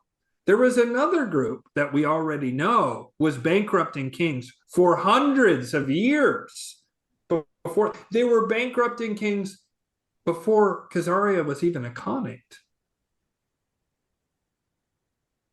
So that would explain how the Jews set up shop in every single country, bankrupt the king, and they have a bankroll. Then they get slaughtered and killed and have their assets seized, and then they appear again. It's just like, imagine that you have a payday loan place in your town that's a national chain, and then one day people get super furious and pissed, and they go in and they take all the money out of the cash register in the safe and they burn it to the ground. Well, then another one would pop back up. But was it because of what was inside that first one that you burned down? No, it's because it's part of this vast organization that has all this money, and it's the Venetians. And so I go into that in great detail, but it's really important to understand that there's this CEO layer of administrators, or like the consigliere, who is the administrator basically and chief executive officer for the mafia, but they don't make the decisions. They influence decisions to a tremendous degree, and they execute the task, but the mafia don makes the decisions. The same way a CEO makes a lot of decisions, but at any time they piss off the stockholders, they're done. They're out. But they have a tremendous amount of personal latitude within a general idea of make money for the corporation, right? And certain restrictions within the corporate governance structure. They have restrictions, but they have a lot of latitude, and they have a lot of influence, and they have to then go pitch it to the board and make sure the board's on board whenever they're making a big decision. And if they ever F up, they get kicked out. And so imagine you have an evil company. You have an evil company, it's the CEO. Well, of course, you have to hold, you find out that they've been poisoning the water in a town. Well, you got to hold that CEO accountable, right? But if you just hold the CEO accountable and you don't do anything about the shareholder class, then what's going to happen is that company might crumble and fade to the wind, but a new company will appear with that same shareholder class doing those exact same directives. And what has happened again and again when people have launched into this fury of anti-Semitism and thinking it's the Jews, is they're getting rid of that CEO at the bad corporation, but they're not dealing with the shareholder class. And so that same structure gets put up again and again and again. And by getting people to think it's the Jews, then it acts as a firewall for accountability. Because a very interesting thing happened in 1500. In 1500-ish, 1512, I think, there was a thing called the War of the League of Cambrai. It's where the Pope, the French king, and a German king, I believe, they all came together to go destroy the Venetians. Because when people think about how, like we've had hundreds of years of anti-Semitism or whatever, prior to this use of Jews as frontmen, the Venetians had that frickin' reputation. The same thing that everybody's, oh, it's the Jews. No, Venetians did it first. It's proven. It's just historical fact. And I've seen people who are super obsessed with anti-Semitism try and go off all sensical things and grasp at straws. And I'm just like, listen, the records out of Venice are pristine. They're crystal clear. There's not a shadow of a doubt. And we know what these people did with the Council of Ten and the way they operated. And the way they operated is all the stuff people hate in modernity across the board, and a subset of it around banking and so forth, and manipulation of narratives that people commonly assign to Jews. The Venetians were doing it way before them. Way before them. And so we have to look at this. And what happened with that League of Cambrai war was the Venetians were about to get wiped out. And at the last minute, they pulled some kind of deal and they got those other three factions to start fighting each other before they could just wipe the Venetians off the face of the earth. And the Venetians were like, wow, this is a wake-up call. We've been puppet mastering all of Europe for centuries now, especially since the Fourth Crusade, when they really gained a lot of power. And I go into it in the second episode on that quite a bit, on the importance of the Fourth Crusade, which in my opinion leads to the modern world. But they then realized that they could be destroyed militarily because they were too out in the open. And they had gotten really arrogant. I mean, the term black nobility is a term they themselves gave themselves to basically say that they were like such a badass. They were getting their little tear tattoo, telling everyone, oh, I've killed someone, I'm a badass. And that's what the term black nobility is about, is we can do whatever the F we want, and who's going to stop us? Well, then the War of League of Cambrai happened. They go, you know what? That might have not been the smartest tack. And so they liquidated all their assets. And right around this time, also, the New World is discovered. And if you look on a map, Venice is on the eastern seaboard of the Adriatic Sea up in northeast Italy. And they would have had to, with their ships, and they were master shipbuilders because they're actually Phoenicians originally, they would have to go all the way down around the Italian peninsula, all the way out the Pillars of Hercules, and all the way to the New World. And so the Spanish had them beat.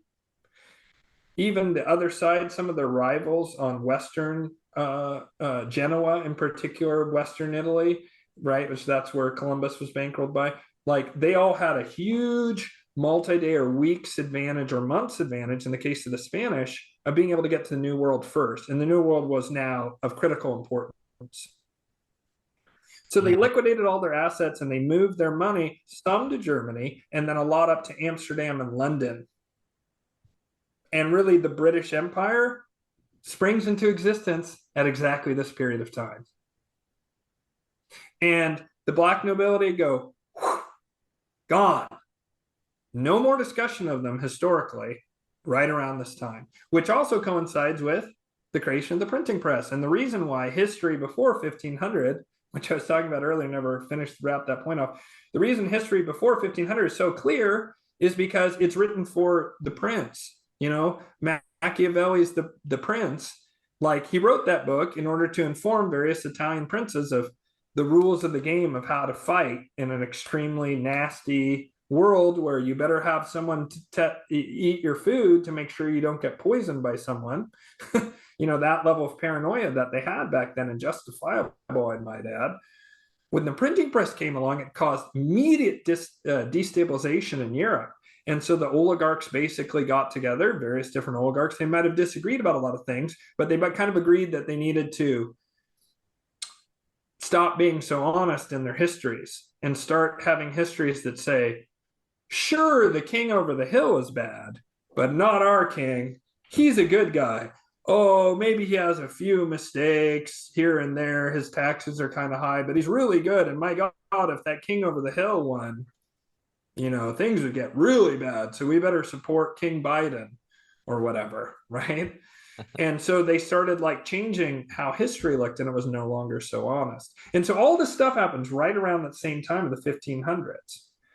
And while the Venetians are kind of moving off and doing their thing, and they're restructuring and revivifying their trade and banking networks, that also, I think, created an opening for the Enlightenment to occur, which is more of this Luciferian impulse, because the Malachians were getting ready to do a restructuring, so to speak. And so this Luciferian impulse burst more onto the scene with reason and the Enlightenment and philosophy, and bringing science more into the center, and scientific advancement around industry and all this stuff. And so those things really coincide with each other. And so if you really look at it, the world is run to some degree by the banks. And if you dig deep on banking history, you will discover that it is not, in fact, Jewish families, but it's actually these Venetian bankers and just other European blue bloods who actually own and control these banks. And can I prove that? No. Can you prove that Rothschild owns the banks? No. Can you prove that anybody owns the banks? No. All that shit is hit. Pardon my language. All that stuff is hidden, and there's nothing you're not ever going to be able to get to the bottom of it. So is it speculative to some degree? Yeah. But can you see things like they liquidated and moved their assets to Amsterdam and London? Yes. Can you look at the way that Amsterdam and London's trade models and the way that they worked are an exact replica of what the Venetians were doing around the Mediterranean? Yes. Can you with very reasoned speculation based on historical fact make the statements that I make? I believe so, yes. You know, and the only people I ever get pushback on about this stuff when they really look into it are people who are very, very, very invested in it's the Jews. That's who I get my biggest criticisms from, interestingly enough, because they thought they found the like singular answer, which was, I don't know, perhaps more comforting or just, I think people like a simplistic explanation. You know, they like stuff that's just clean, and also they think, well, that's a little tiny group of people, maybe we could fight back against them or whatever. Well, the Venetian black nobility is far smaller still. It's like, you know, it's a few hundred families, and some of them have this Luciferian impulse, which is why things aren't much, much darker than they are. There's a fundamental split between the people who are old European nobility, who are all intermarried, by the way. There's a fundamental split between the Venetian oligarch model of dead materialism and the more Florentine, Cosimo Medici, hermetic, scientific, artistic advancement, basically Renaissance Florence, Luciferian impulse. And these people believe that if you give people more leash And if you educate them, tremendous things can come. And if we're at the top, we're going to benefit the most. And because I have confidence in my excellence, I'll make sure that me and my family stay on top and that we get to call a lot of the shots. But we give people more freedom. And the Malakians are like, absolutely not. The one thing we can't have is any risk, even a slight risk, that we don't have total control. And we will drive people back into the dark ages if need be to ensure that we have that level of control. And so they both are, you know, not optimal. Like they're not like as nice as someone who's like follows the Most High. But I tend to think that the side that says, let's have advancement of science. And by the way, when I say science, I don't mean follow the science BS. I mean actual scientific method, actually testing hypotheses, actually allowing for feedback and criticism, open marketplace of ideas. So if you want scientific advancement and advancement of art and the material conditions of humanity and liberty, then you probably are more sympathetic to the Cosimo Medici Luciferian faction than this Molochian central banking, nepotism, slavery kind of model. And so they have some real fundamental disagreements on that stuff. And they're both absolutely ruthless in the execution of their principles. That's one thing they have in common. You know, it's that you can't look to the Luciferians to be some super sweet group that's going to be super loving and nice to everyone. That's not really what they're about. But they will allow people to be nice and sweet to each other within their system. Whereas the Molochians want everyone miserable. They want everyone hating their life. They want people killing themselves. They want depopulation. They want a chip in your brain. They want total cradle to grave control, nothing else. So again, spoke for 1 trillion years. Yeah, hopefully that was useful. Such a holistic overview. I really appreciated that. And then one thing that you did mention was like that discovery of the New World, and you mentioned Columbus, and I think it might have been one of your conversations I listened to. The thing with Columbus, I think that actually he was like, his last name is Cologne or something like that. It comes from this other Cologne family or something along those lines. Does that ring a bell to you? Well, I mean, he's a very contentious figure, and I don't really like either of the two main models for Columbus. You know, there's the old school 1950s. Oh, Columbus was this great pioneering hero, and he had a vision that the world was round, and he like came over, or maybe slightly more sophisticated. He was looking for a new path to the Indian spice, you know, whatever, and he thought he could go around the world to get to it, and he's a hero. Or it's kind of revisionist history. He's a bloodthirsty butcher. He's nothing but evil, and da da da da da. I think that once again, someplace in the middle of those two extremes, the truth lies. I think it seems pretty definitive that Columbus did some pretty nasty things. But I also think that, you know, like that there's a little, that we can have a little more nuance to things, to just that he's like a mindless butcher and just pure evil. And it seems that he was bankrolled by, you know, one of these blue blood factions. It seems like it's probably more the Luciferian side of things, but it's not 100%. There's evidence that, you know, there were Venetians who went over like a couple hundred years before Columbus, or 100 years before Columbus, with Henry St. Clair, a Scotsman actually from the Orkney Islands. They're called the I want to say it's the Zeno manuscript, and it's the Zeno brothers, and they're Venetians, and that they bankrolled a trip to the New World long before that. And there's even evidence that the Templar went to the New World even before Zeno and this Henry Sinclair went to the New World. And there's some evidence that the Templar may have been doing trade with the Venetians to keep them stockpiled with bullion during some period of time, and that they had some kind of agreement. I'm of the opinion that the Templar are I'm not, when I say different people are Luciferian or Molochian, I also should clarify this. I don't necessarily mean that they directly worship Lucifer or that they directly worship Moloch, but more that they're in that current, meaning current of energy or that vibration. They're a vibrational match for that energy. Some of these people may overtly, and I think at the top of the power pyramid for both of these groups, the people at the tippy top absolutely worship and interact with Moloch or Lucifer respectively. 100%. They get information from them and the gods tell them what to do straight up. And that might sound nuts to some people, but that's what I believe to be true. But when I classify people as Luciferian or Molochian, I am usually not speaking to someone who directly they are perhaps further down the power pyramid structure and they don't realize maybe that they're serving that impulse. You could argue that at different points during any given day, those three impulses move through us. When we're really nasty and mean to someone and out of character, sort of the Molochian current or the lower aspect of Saturn has moved through us. When we're maybe like sharing information or trying to like uplift people via information and want to improve the material well-being, you could say maybe that's a Luciferian impulse. It can also be like a Most High influence. But so with that in mind, I believe the Templar are in a certain sense and I am a Templar, by the way, if you don't know. I am in a Knights Templar lineage. I'm not a Mason, I'm not a Freemason, but I am in a Templar lineage.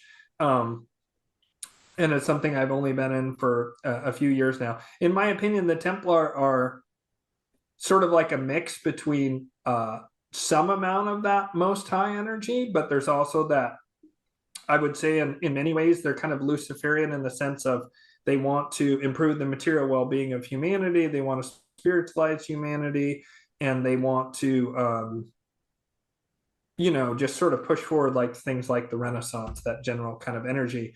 But the Luciferians have for centuries now, or millennia even, have worked within and alongside the Molochian power structures because it's just the dominant power structure. The same way that you or I are working within a Molochian power structure of the world as it currently exists, but we perhaps represent that Most High impulse. And so we have taken paychecks probably. I know I have. I've taken paychecks from like a state government, so that's pretty Molochian, really. So you could say I've had within it. The reason I'm saying that is because I believe that with that Luciferian impulse, they worked with Venetian bankers, it seems, in like the 1300s, and were bringing back bullion from the New World, I think long before the New World was announced publicly, that there had been quite a bit of travel back and forth between the New World. And I don't even mean like, I'm not talking about the Chinese treasure fleets. I'm not talking about Phoenicians or Egyptians. There's evidence of both or all three of those things I just mentioned. I'm talking about stuff in the past like 600, 700 years, specifically from Europe. Wow. And so I believe there was a lot of back and forth between European powers going to the New World, but it was only announced in 1492. What were you going to say? I was going to, and then kind of back what you had referenced in regards to like the Venetians moving their assets and whatnot to places like London. Does that have anything to do with something with like the city of London, and it kind of operates as like its own independent country or something along those lines? That's correct. Within the giant megapolis that we all call London, there is inside of that something called the City of London, and it's a 1 square banking mile, they call it. And actually, if the Queen wants to go in there, she has to bow to the Lord Mayor of London, just to get a sense of the power that this group has. It appears that the City of London is the absolute center of global finance of this Venetian Molochian order. It's where everything happens from. The people who actually own everything, usually but not always, live in Italian or French or German castles or villas or whatever. They live someplace in mainland Europe and very nice, and some handful of them maybe live in like northern England or Scotland or whatever. But the big administrators for this group seem to operate out of this square banking mile, the City of London, which, if you look at the 2008 crash and you look carefully, you'll actually discover that stuff that we think happened in the US and started things in the US actually originates in the City of London. But it's pretty opaque and hard to find that. And so, yes, that City of London, I haven't been able to prove that conclusively yet. There's evidence in things like The Merchant of Venice and other works of Shakespeare that Shakespeare, aka probably Francis Bacon, and a group of Rosicrucians, it seems, probably Luciferians, right, were trying to warn the general public and the Queen in particular not to cozy up too much to these this Venetian influence that was coming in. But it seems that that was ignored, and that the City of London was put into place. Yeah. And that they worked for a while out of Amsterdam as well as London, but eventually they seem to have, by and large, moved their operations into the City of London and, by extension, the British Empire.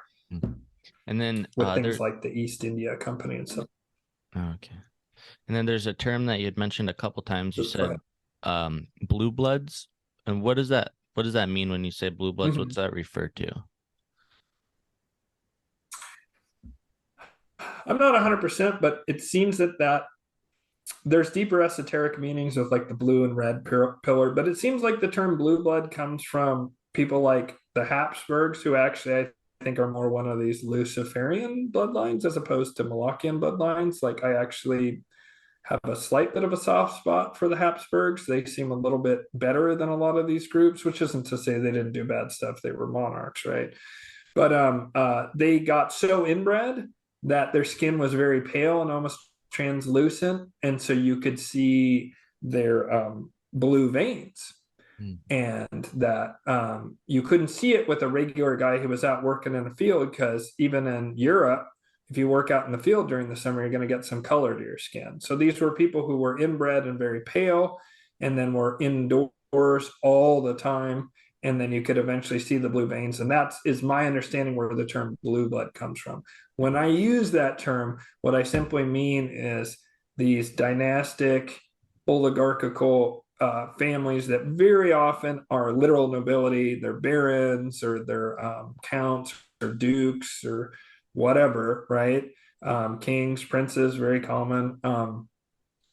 And that those families have been established for a very long period of time. That they're not nouveau riche. They're not even what you or I might call old money.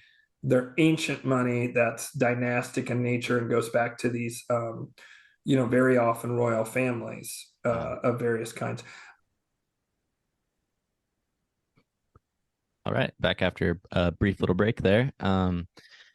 Wanted to see if we could kind of touch back on the spiritual sort of unseen forces that appear to kind of be at play. Because I've heard you refer to like the concept, I think the Molochian concept, it's kind of similar to what I've heard referred to as like Ahriman, or the Ahrimanic, something that Steiner kind of describes. And then he kind of distinguishes between that, the Ahrimanic sort of polarity, and then the Luciferian impulse, with the Christ impulse being in the middle. And that's kind of what the aim is, or the thing to be, strived for, or whatever. But yeah, I'd like that you do kind of describe these things in terms of Molochian, or in regards to Moloch, because I think it does actually seem a little bit more comprehensive, because the Ahrimanic thing, it might be a little bit more hard to grasp, but I think people can relate to the Molochian kind of conception a little bit more. So with that being said, I was curious, do you kind of feel those are similar? And then maybe you can touch on maybe a little bit in terms of more recent historical examples of this like Molochian influence, and how it has kind of manifested in terms of modern day. Sure. Okay. Well, yeah. So the Rudolf Steiner model, I think is fantastic, and I'm pretty sure I was exposed to it, in the past, and it was probably bubbling around in my subconscious when sort of the model that was brought to me actually by the angels, who used, who talked about the Moloch thing a lot to me. Um, like I think that there is some similarity. I think the main difference is, and it might be ignorance on my part. I'm not like an expert on Steiner or anthroposophy, or even theosophy. I have some books from both Steiner and also Madame Blavatsky, that I've read to some degree, skimmed, probably haven't read super deeply. And so, for your viewers who perhaps are very learned, this might come off as, more ignorant. But my understanding of the Steiner model for this Ahrimanic force versus the Christ consciousness force and the Luciferian force, I do think it's interesting that Steiner and this model that's been given to me is very similar. I think the difference is my way of understanding the Ahrimanic thing is it seems impersonal, and it seems like it's a materializing force that wants to understand the universe through materializing things. That's sort of the way I've come to understand it, and that I see this Ahrimanic as being a principle in which you can find this Malachian energy, that there's a lot of crossover between the two. The big difference is even though Steiner, like, I mean, he even made that sculpture of Ahriman and stuff like that, it still feels like an impersonal force. And what I mean by that is it's almost like a law of physics kind of thing. It's a dynamic at play in the universe of that things are coming into material existence in a certain way. And then there's the Luciferian thing is again in a almost physical model kind of way, physics model kind of way. There's a spiritualizing aspect that's happening, and then there's a transcendent Christ-like impulse that's sort of like bridging those two prior things and adding an entirely new like level of depth to it.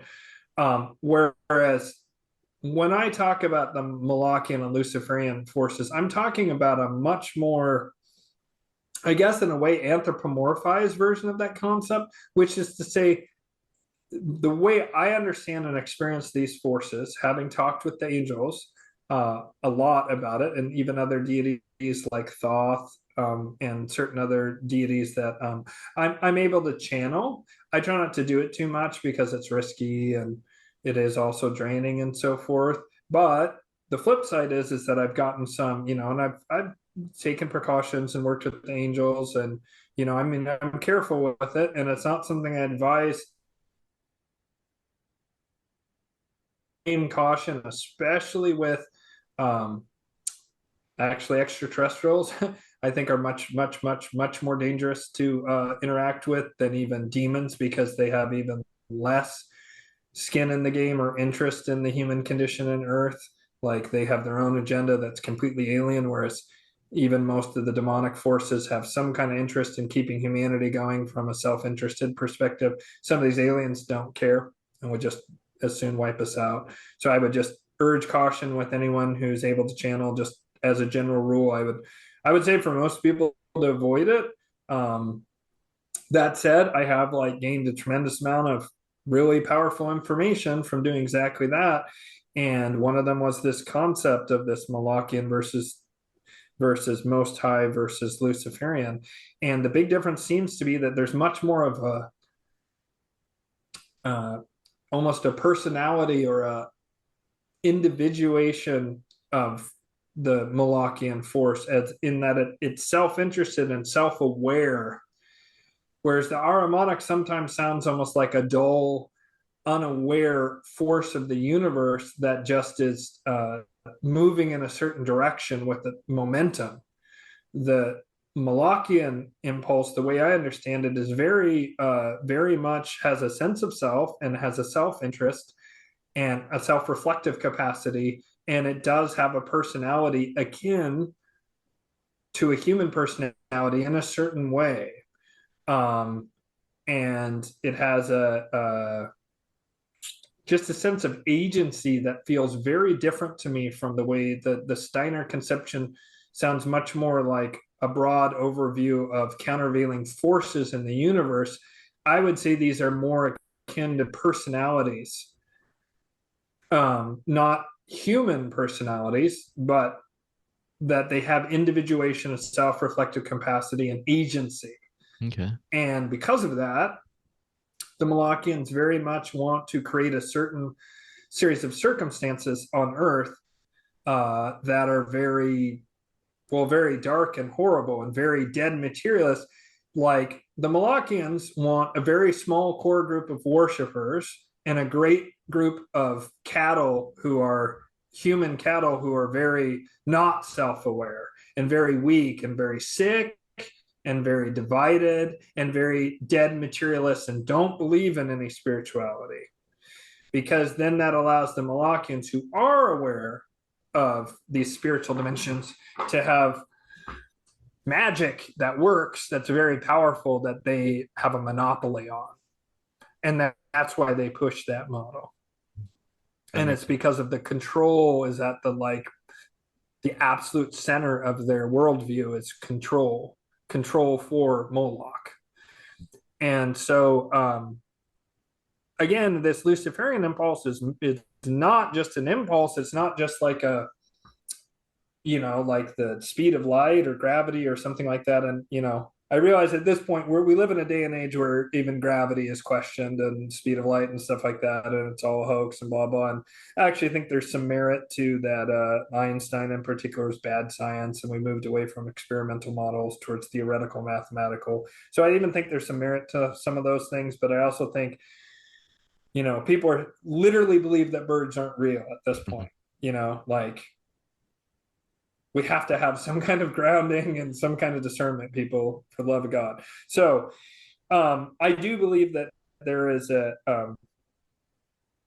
sort of personality to Moloch, and there is a personality to Lucifer. And I can't remember what my point was I was going to make with the speed of light and so forth, because I'm just always imagining there's always those peanut gallery critics, and I just can hear their things, and I just want to defeat them before they even sully the comment section kind of thing. I just want to be like, nope, we're not talking about that. I see what you're saying, because there's definitely the the idea of the Luciferic kind of aspects in relation to the actual physical manifestation of the force, or the formative force of light, or the light bringer, and those things along that line. So I think I get what you're saying. You're making a distinction between those the physics of things versus a conscious spiritual intelligence in some sense. Right. And that's what it is. And intelligence is a better way of describing it actually than personality, although I do discern personality is there as well, and that Moloch is best seen as just an absolute despot, whereas Lucifer should be more seen as a mastermind. A lot of the very complex plots over the centuries that the Malachian group has executed has been by making use of the Luciferian group's ability to be creative. And that's how the Luciferian group even started to get a leg up in the world and started to get more and more influence, was they were able to be creative. One of the things about the Malachians is they're incredibly powerful. They have this just incredible brute force behind them during this period of time where they're dominant, which we're fast approaching the end of it, but they're quite dull. They don't like creativity. They don't like change. They want things kind of frozen in a certain kind of way. So to them, everything looks like a nail because they're just a giant hammer. Yeah. And they don't really understand any subtlety or nuance. And so the Luciferians are much more creative, and they're much more intelligent. People talk about 5D chess or whatever. Well, yeah, that's what Lucifer's playing that, and Moloch's not even really playing checkers. Moloch just wants to flip the board over and beat the other person up. They're not interested in something as even as sophisticated as checkers. they're really quite simplistic in their mentality.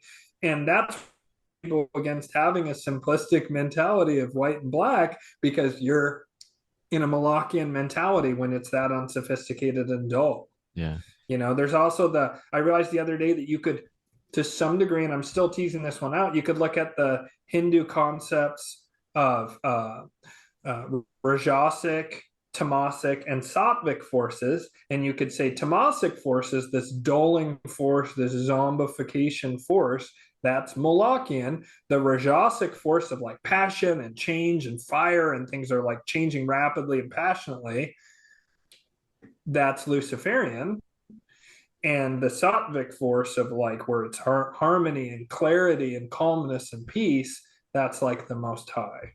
So like, but that's more describing things back in that force of nature, law of physics kind of realm.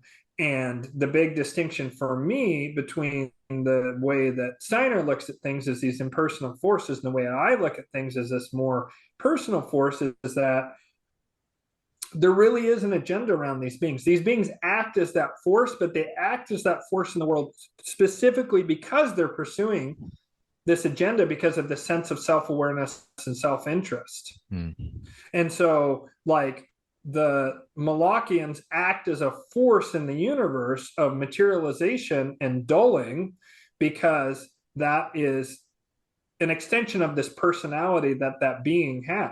Yeah. And likewise, this Luciferian impulse of, we've got to become the best, and meritocracy and working hard and like really self-development and increasing science and increasing the material well-being of everyone and increasing art and expression. It's because the Luciferian impulse is saying, I'm just as good as God, and I'm going to prove it by being, through the channel of humans, through the output of humans are going to become such an incredible representation because they're so spiritually potent and intelligent and so forth.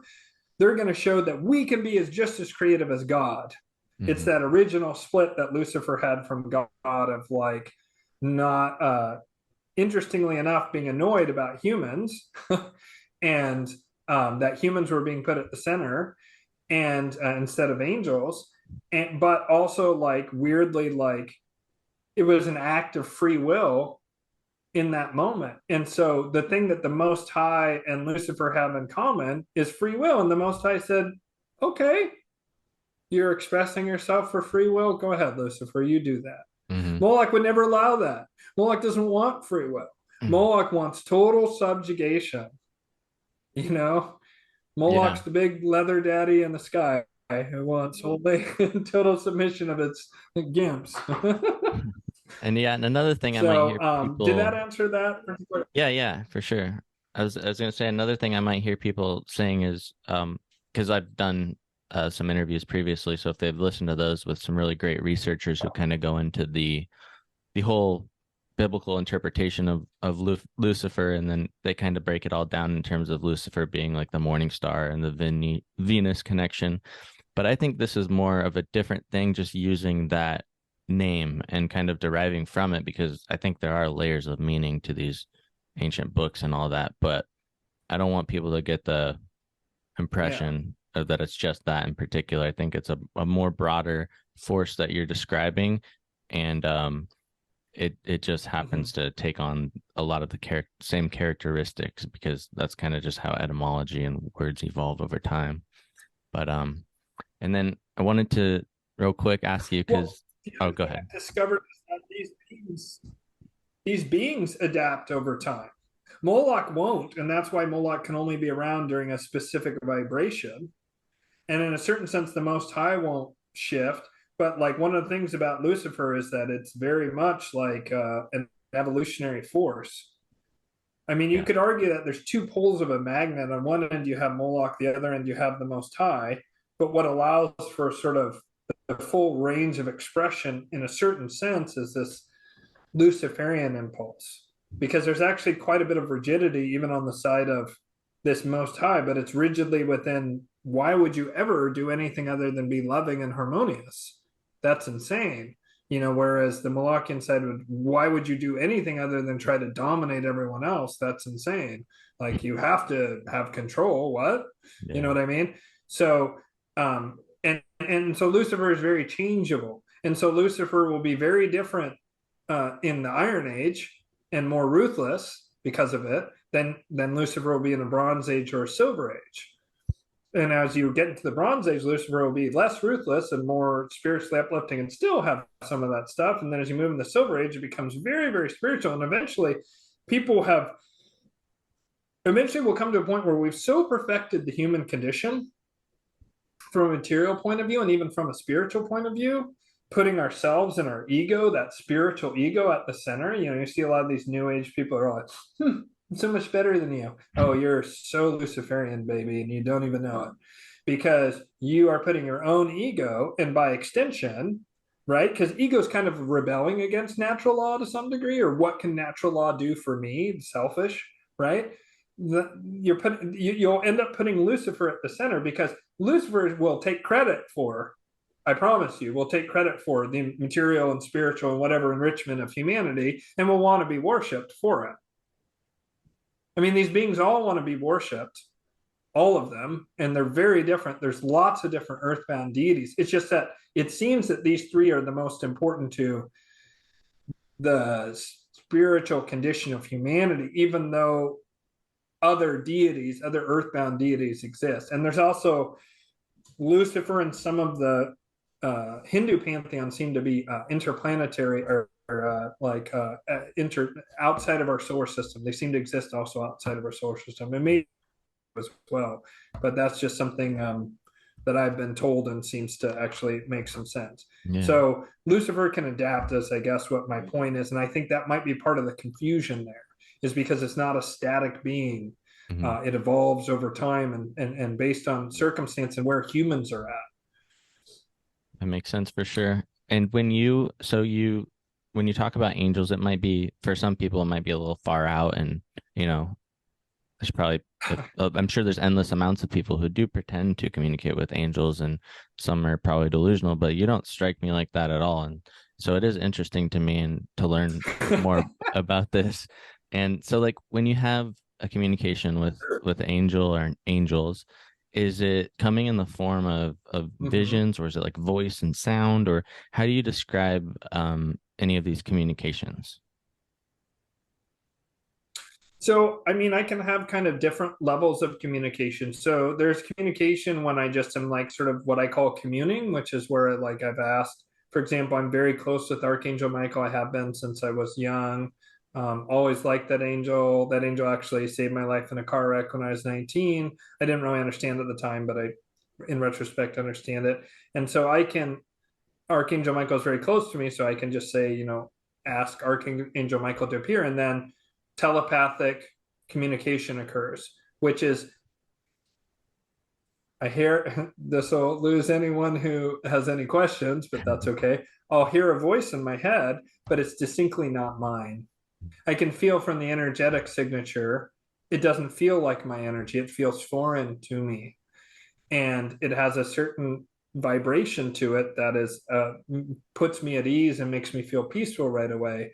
And my experience is, you will know them by your fruits, because there's also deceivers and whatever. The angels always ask me to do acts of charity. The angels always ask me to do stuff that's basically improving my health and my well-being and my happiness, and treating other people well. I've found that, I'm convinced that I'm dealing with angels, but other people can believe whatever they want. And so that lowest level of communion is primarily telepathic, maybe with a little bit of vision in there. Then I can be doing ritual magic, where I'm doing, I had to discover how to do magic with the higher orders of angels. Like, if you go out there and you do a quick search, you can find any demonic black magic ritual almost imaginable. They're all out there. Like, you can probably find it out there in the dark web or whatever. But you start looking at angelic magic, it's very limited. There's kind of like Enochian magic, and then there's like more Solomonic magic, and there's a few different strains, but there's 1,000 times as much about demonic magic or various other forms of magic. And what I discovered was there wasn't a lot of information about archangels. You start getting a little less information than you do like the 72 like so-called Shem angels. I don't ascribe angels, by the way. Angels to me have existed concurrently with humanity since the beginning. Archangel Michael, for example, is talked about by the Sumerians, vastly predating Abraham. Oh, wow. However, a lot of the best traditions we got, which do come down from Sumeria and Babylon, are through the Hebrew tradition of Solomonic magic. And there's a lot of value there. There's a lot of value to be derived. And so I started out doing Solomonic magic and summoning the 72 angels and just working with them. But then I started to just feel like weird about telling these beautiful beings of light, which in my experience, angels are made of light and they are intelligent, but they do not have free will. They function as almost I don't like to use the word machinery, but like almost a very well-oiled organization or bureaucracy almost, that doesn't really have free will, but they're incredibly benevolent and loving. And the differences between demons and angels are, if you ask demons to do something for you, they'll go, are you sure you want that? Are you sure you want money? Are you sure you want money? And they'll ask you a few times. And then if you're insistent, then they go, okay. They usually ask you 3 times and they go, okay, you can have it. And then you ask for money. And so then your mother dies. And your mother dies in a terrible accident where she plows through a bunch of school children into a school and it blows up and she dies. But now you have a bunch of money, but you're really sad because your mom died. And that's a consequence. If you ask that same thing of the angels, and maybe you also have a little opiate addiction because your mom died, now you become a full-blown heroin addict and you end up dying of a heroin overdose because you asked for money. And the demons could see that was coming, but they treat you like an adult. If you ask the exact same thing of angels, the angels will be like, no, they might say that they're going to do it, or you might think that they're going to do it for you because you asked them. But if you're not going to be able to handle it well, and like it would lead to you having a heroin addiction, and like also the only easy way for you to get money right now would be for your mom to die, the angels will deny your request. They treat you like a kid to some degree.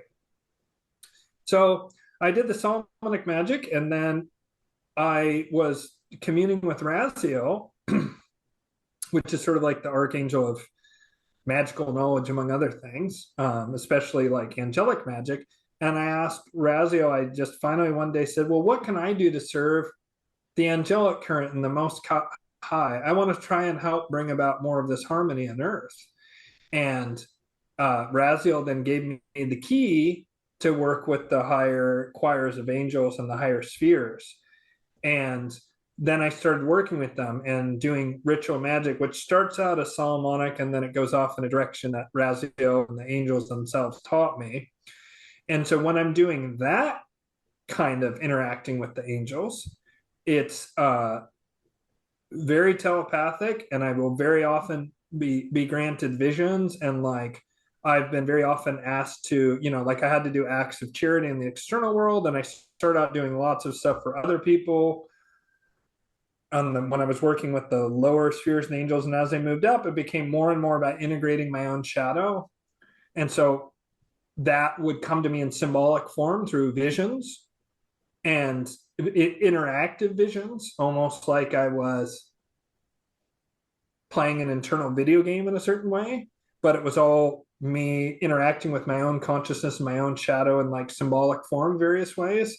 And then I worked through that, and the angels would communicate with me, and they'd sometimes show me something about the real world when I was in the midst of this that would then come to pass in the real world.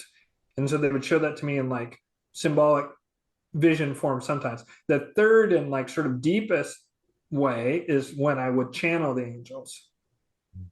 And when I channel, for example, the virtues, which is in the second sphere, and it's the third choir of angels in the second sphere, and they deal with healing and prophecy. They would very often, when I channel them, they'll show me like super ultra symbolic visions, to where it's just ultra symbolic, and a lot of times I don't understand what I've seen, unfortunately, a lot of times until it's come to pass.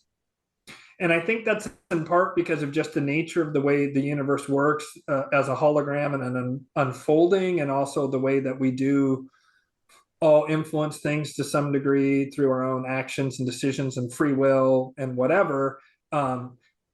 Symbols, since they're encoded with so much information, some aspect of that symbol is going to come through when it manifests in the material world, even if there might be other aspects of that same symbol that are the opposite of what happens in the material world. Mm-hmm. And so there is a real art to understanding what I've been shown, and it's something I'm still developing. And so an example of this is I was channeled the virtues, and they showed me this thing, and it looked like a nuclear mushroom cloud, which was very unnerving. The angels, by the way, for what it's worth, and take it with a grain of salt, I tell everyone to find what resonates and get rid of the rest. They said there won't be any kind of major nuclear war. That'll never happen. The angels won't allow it. Most of the earthbound deities are against it, with the exception Moloch would be fine with it. Most of even like the goetic or darker demonic forces and deities are also opposed to it, because they don't want humans to get wiped out, because then they'd go in a deity coma and they might never wake up again. So there again, only Moloch is okay with that. Moloch really doesn't care. Moloch would rather nobody be alive than Moloch not have total control. Mm-hmm. Moloch's the most extreme control freak imaginable. And so they showed me this, what looked like a mushroom cloud. And they said, pay close attention to this. They don't explain it. And they say, this will be very obvious why we're saying this to you very soon. And I was kind of scared. I was like, God, is there going to be, because they did say that there could be an unlimited nuclear exchange, or like a false flag or a dirty bomb, that may very well happen. But there won't be any like full-blown Russia launches, China launches, US launches, whatever, right? That will not happen. That'll be prevented. But there could be minor things. And so I was like nervous that there would be maybe a nuclear attack or something. And I just couldn't get this image out of my head. And it looked but even when I looked at it first, I knew it wasn't what it was. And I was just like, what the heck? So then this guy, a few weeks later, texts me, and I think it's a telephone scammer. And he's like, not revealing who he is. And like, we have this whole back and forth, and I'm just about to block him. And finally he tells me who he is. And one of the very first things he sends me is this GIF, like an animated image. And it's the exact thing that I saw in my vision, like 5 days earlier. And and I say, what is that? And he goes, well, it's the burning bush. And so it was an artist's GIF of the burning bush. And contact with that gentleman led me to a bunch of really dramatic life changes that have been underway. And I almost blocked that guy, and I was ready to dismiss him even as we were interacting, just because I don't have time to talk to some random person who found me on the internet or whatever. But when he showed me that image, it completely changed how I related to him, and I super opened up to him, and all this stuff has happened because of that. So that's just a single example of how they would communicate to me in a way that is very tangible and has real world applications, meaning they show me something, it's symbolic, but then like in this case, something very direct, one-to-one, the exact thing I saw in my vision alerted me that this is not a contact that I should ignore, but I should follow the white rabbit, so to speak. And by doing so, a bunch of huge things have changed in my life because of it. So that's how I experience communication with angels. And I mean, I teach people, actually, interestingly enough, like I have a group of guys that I teach angelic magic to in a class that came directly from that linkage I was just describing. And so that's actually spreading this celestial current. And now people are actively using this magic to better their lives in a way that isn't, it isn't black magic. It's the use of things that are already occurring and honors the free will of everyone involved and so forth. So not sure if that answered your question, but totally. Yeah. And I know you wanted to talk about astrology as well. We're briefly, maybe before. Yeah, we're a little pressed on time. Let's maybe, I mean, we could, I wanted to ask you that, and then I wanted to ask you a little bit about Templarism, because I know that you are in an organization of the Templars. I don't know if there's different groups within the Templar. I don't know a whole lot about it, but I always have been curious. And tons of different.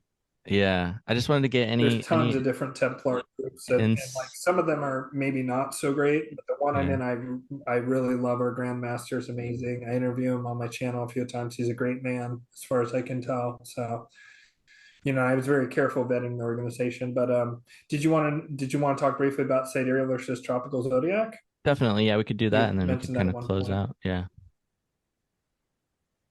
Sure, yeah. And if you want to have me back sometime, I can go into more detail on some of the stuff. Sorry I'm so long-winded. I just feel like so many things are interconnected, and that if you don't pull those threads together, like things won't make sense. And I find I struggle often to like explain why I think certain things to people, because mm. so many of the things I sort of think and believe are very shocking and outside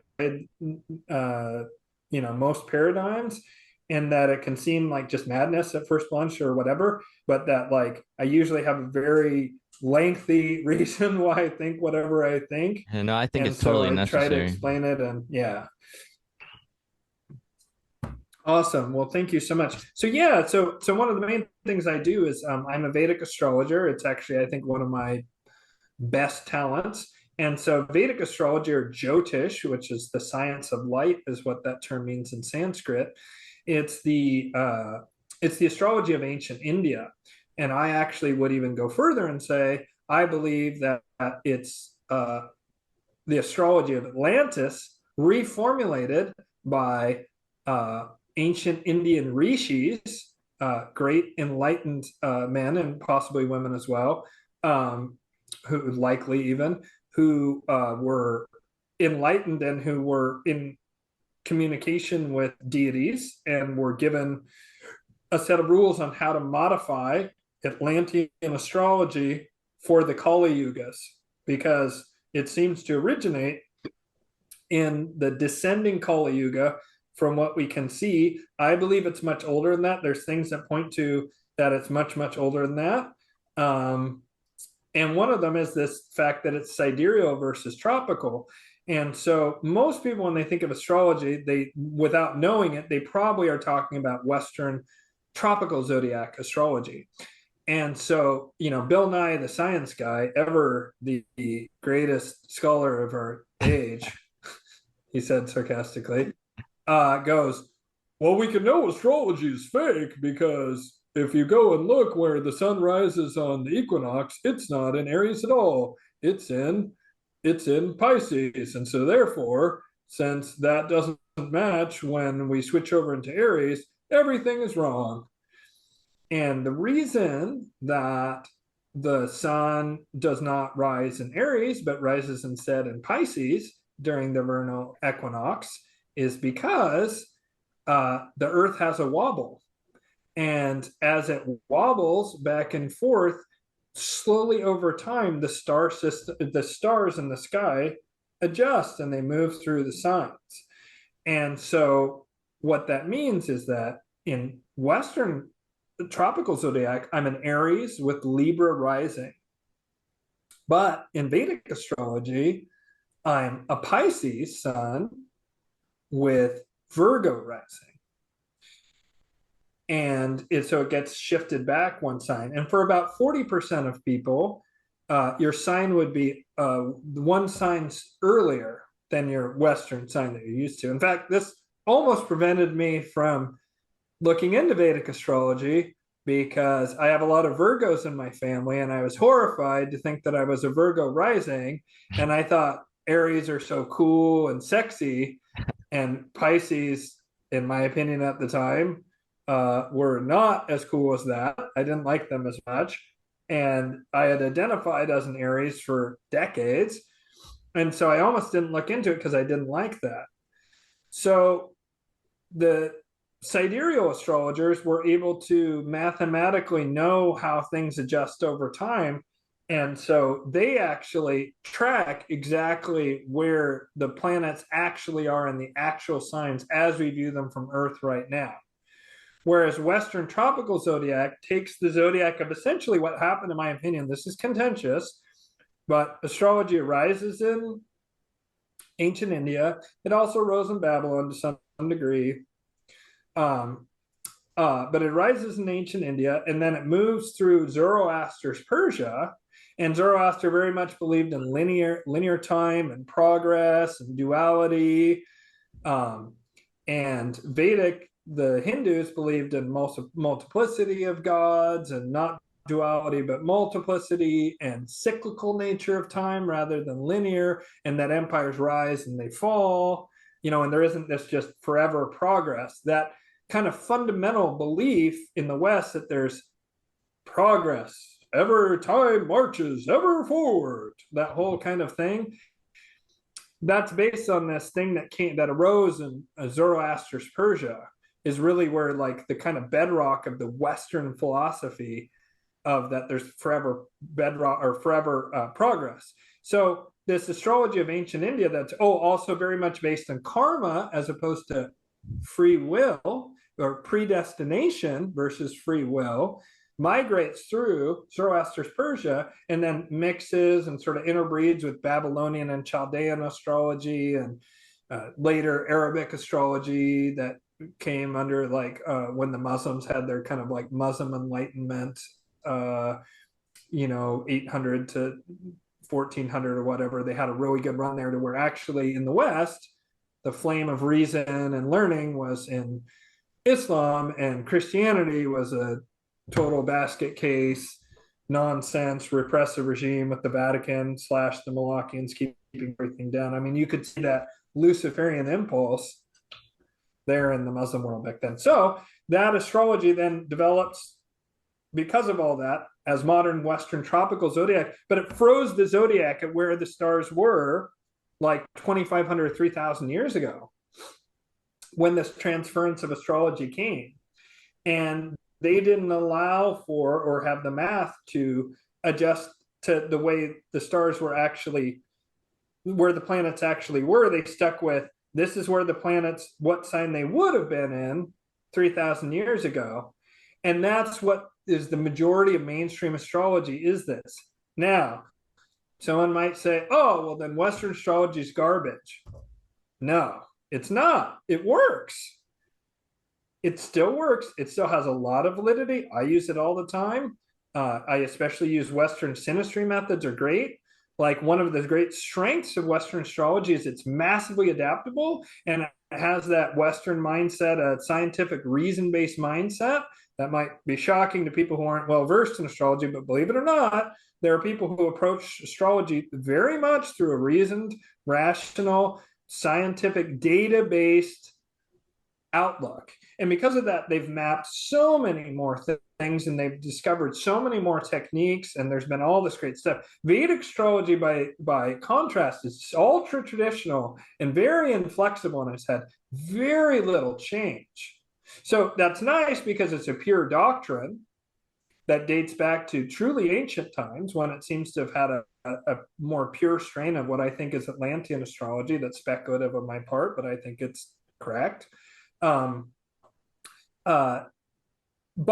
it doesn't have, it doesn't allow for like change and adaptation over time. So Vedic astrology works very well within its own system, and Western astrology works through its own system. And part of that, I think, is because the universe is fractal in nature. And when you're doing any kind of divination, whether it's actually kind of the classic is reading the tea leaves, that pattern that emerges in your cup shows you that in that moment, the pattern that the universe is displaying is this pattern of tea leaves. And if someone's just drinking tea, they're not going to notice that. But someone who knows tea leaf divination uses that and says, aha, the bird rises in the spring, or whatever it is, right? When this pattern is going on, it's saying that the energy of the universe in that moment is very conducive to trade and good fortune. And lo and behold, right after that person who reads the tea leaves says that, along comes a merchant and says, hey, I'm looking for someone who wants to buy these dyes. I have to continue back home because my wife got sick. Would you like to buy these dyes on a deep discount? Aha, you're able to buy these dyes on a deep discount?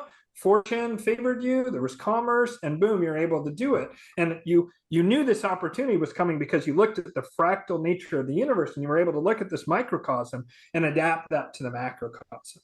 That's just one explanation for why I think it might work. It might also be if we co-create this universe to some degree, right? I think that people get lost in that whole law of attraction and whatever, and like sometimes they get fall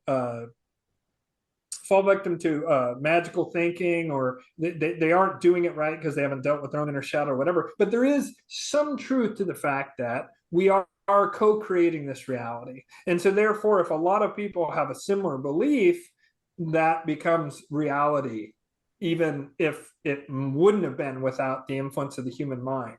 Because the human mind acts as the medium between this absolute realm of consciousness and creativity, our own little personhood. There's this membrane that interacts between the two, which is the human mind, and that's one of the reasons that magic works the way it works.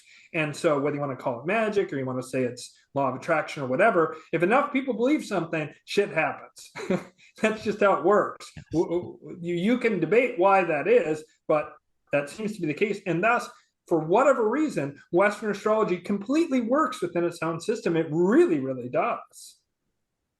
My girlfriend's an astrologer, and she's a freaking god tier Western astrologer. Incredible. Like, I'm constantly blown away. And I do think a lot of it is that fractal nature of the universe divination thing I just described. But I also think it might be partially because so many people believe in Western astrology that it has a lot of oomph to it for that. However, where Vedic astrology utterly dominates, it's not close, it's just not even close, Western astrology is in telling you what your soul's karmas are and how those are going to ripen and when those are going to ripen. And rather than looking at personality, the Hindus didn't care much about your personality. That wasn't where people's interest was. People wanted to know, am I going to be wealthy? Am I going to be married? How many kids am I going to have? How long am I going to live? Are there any injuries or illness in my future? When would any of these events occur? And that's where people became super interested. Whereas in the West, people were like, if you work hard enough and pull yourself up by your bootstraps, there's acres of diamonds out here, bro. You can make your life however you want. It's just completely free will. It doesn't matter if you're born a Rothschild or some homeless person. It's grit and individuality. And so that mindset of that there's no predestination whatsoever dominated the then methods and techniques that were used to develop Western astrology. And so Western astrology is much better at like the personality, the understanding, like, interestingly enough, it's really good about spiritual lessons and what spiritual lessons you're learning right now. That's actually the one area where there's a lot of interest in both systems, is the spiritual dimension of things. And that's where you can find a lot of similarities. But with Vedic astrology, like when I was first learning Vedic astrology, one of the first things I did was I went back and I looked, and I could see right there in my chart that there was an extreme risk of a deadly vehicular accident at exactly when I broke my back when I was 19. And that was one of the things that sold me on the system, was that's like, wow. And then like I've come to find like there's so many other things to where it's right there in my chart, and lo and behold, that thing happens. And how I describe this sometimes, and then I'll kind of wrap this up and we can wrap up, is if you ever watched that old or looked at that old Family Circus cartoon they had in the newspapers, there's the one where the little boy Billy would wander off, and it would be a big spread in the Sunday morning comments. Perhaps some of your viewers are too young for this, but it was this little boy, and he was like going along, and it showed this little dotted line of everywhere he went. And it was like just this big crazy, like all this dotted line everywhere. But there was like little bubbles. And in these little bubbles, he would go along, and the ice cream man would appear. And it would show Billy buying some ice cream. And then it would show him like wandering along, and he jumped over a car and he went to the neighbor's yard and whatever. And they went back to the sidewalk, and then he tripped and he dropped the ice cream. And a dog ate his ice cream, and he was sad about that. And then he went over and he found a bullfrog, and he caught the bullfrog. And then he went out, wandered over the place, and he used the bullfrog to scare his sister.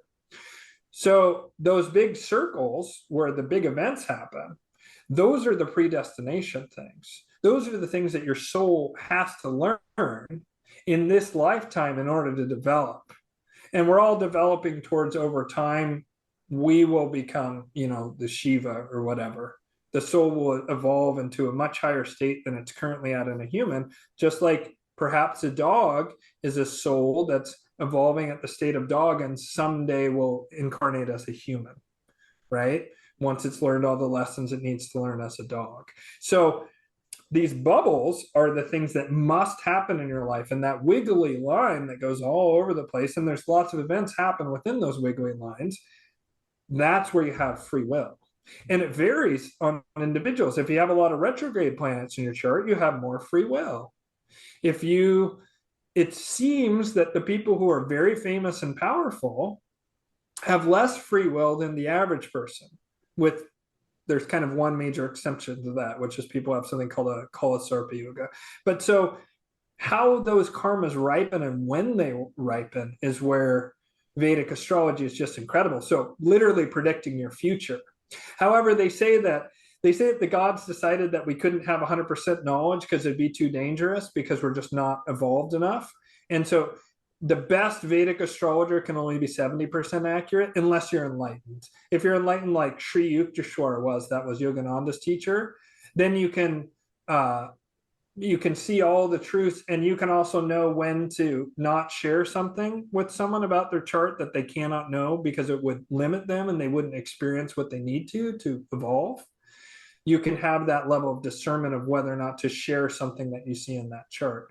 But it's incredible the difference between Vedic and Western in terms of how good. One thing Western's really good at is, like, I like to do synastry for couples, because in Vedic astrology they were like, will you guys be harmonious? Will you never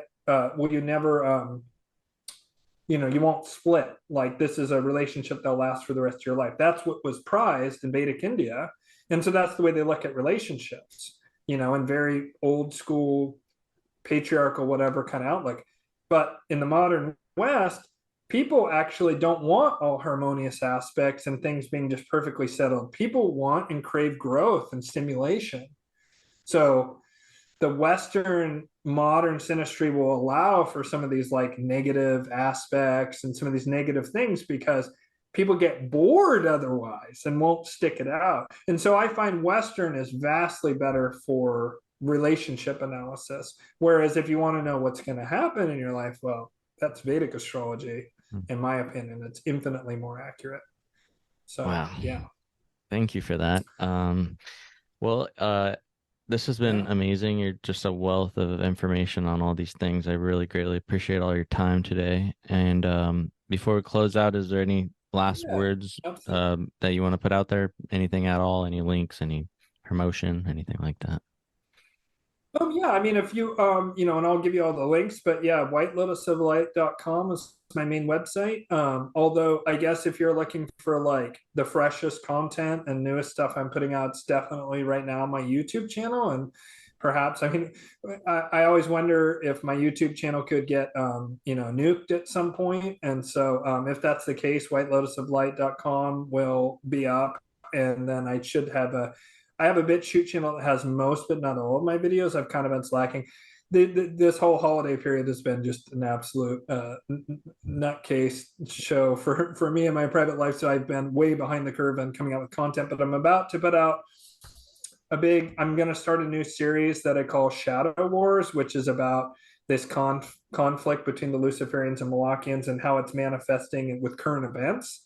That I'm going to be doing a video on that soon that has all kinds of interesting stuff about Elon Musk and crypto and secret space program and stuff like that, and how a bunch of current events are kind of showing this conflict between the Malachians and Luciferians, and also showing that the Luciferians are slowly but surely getting leverage and an edge and are going to emerge triumphant, I feel like, pretty much for sure. And so that'll be on my YouTube channel. But what I guess I would say to the viewers is that if you were able to follow all the nonsense I said, I think you'll be able to understand my reasoning and thinking about a lot of these things a lot better if you go to my channel and watch the relevant videos. A lot of them, if you think about what I was talking about at some point, there'll be some video where I interviewed someone or put up a video or whatever that might help you understand. But I guess I would say is that we're coming up in a period of time where things are going to be very chaotic, I believe. I think that even people who are very atheist and materialist are kind of seeing how like supply chains and geopolitical pressures and economic stuff is all coming to a head, and that things just simply cannot continue as they once did. So that means change is inevitable. And then it's just like a question of what future do we want? Are we just going to go along with, and the answer is, I already know. The answer is no, we will not. But do we just kind of passively go into this great reset thing? Do we try and take good aspects of things that have worked in the past and create something new that's more liberty minded and protecting the rights of the individual and trying to heal the planet and all that kind of stuff? And, it really is up to us. And right now, in this time of chaos, the first thing you should do is make sure that you and your family can deal with any kind of,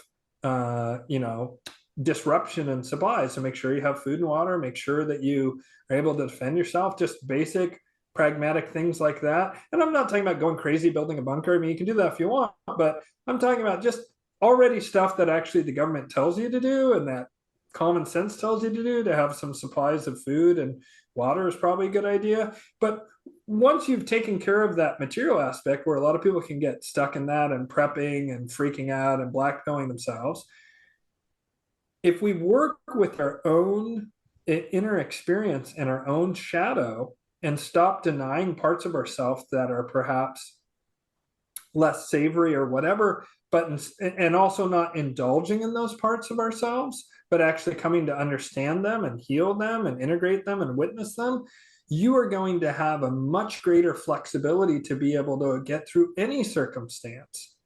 The more that you're able to work through your own inner shadow, the more you're going to be able to be in a flow state where you're able to navigate whatever circumstances life might throw at you.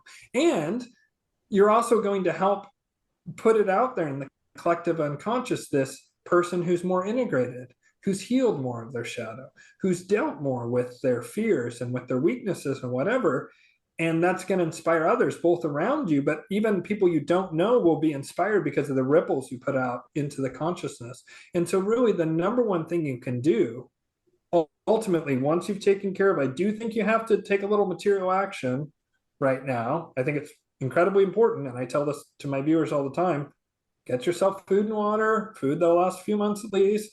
Make sure you have water, especially if you need it wherever you live. I know you live down where there's less water, extra important for you to have tons of water. I live in the Northwest, it rains all the time.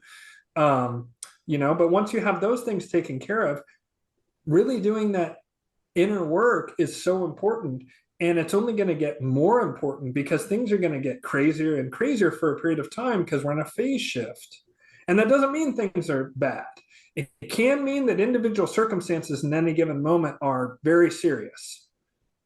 But the way to navigate that all is by being in that state of consciousness of where you have started to work through your shadow and so forth. You're going to attract better circumstances, and you're going to be able to handle any kind of challenges that come with a lot more grace. And I think you'll also seem to have luck favor you. They say fortune favors the prepared, or God favors the prepared. And there's a lot of truth to that. And so I would just say, don't let all the stuff we've talked about today bring you down, because actually things are going to work out. Things are actually just going to get better and better, but it's not going to be in a straight line, and it's not going to be overnight. And that I think that kind of mentality of waiting for an external thing to rescue you is very disempowering. And instead saying, what can I do? How can I get my health right? How can I start cycling a little bit so that way I have some wind? How can I start eating a little bit better? How can I sleep a little bit better, not scrolling on my phone until 3 a.m. or whatever it might be? Just starting to do those kinds of things just really makes a big difference and has a domino effect in your whole life. So that's what I would close with. Amen to that. All right. Well, Ian Ferguson, you're the man. Thank you again. Greatly appreciate it. Did you want to put out any links or anything like that on? I mean, yeah, I'll provide you the links so you can put them below, but Cool. it's whitelotusoflight.com and White Lotus of Light on YouTube and BitChute is where you can find my content. And I know it seems amazing with how much I've talked today, but I go into way more detail and way more Yeah. depth on those things and with some cool guests and great people who fill in a lot of information for you. So, yeah. Awesome. Thank you so much. Till next time. All right. Well, thank you, brother.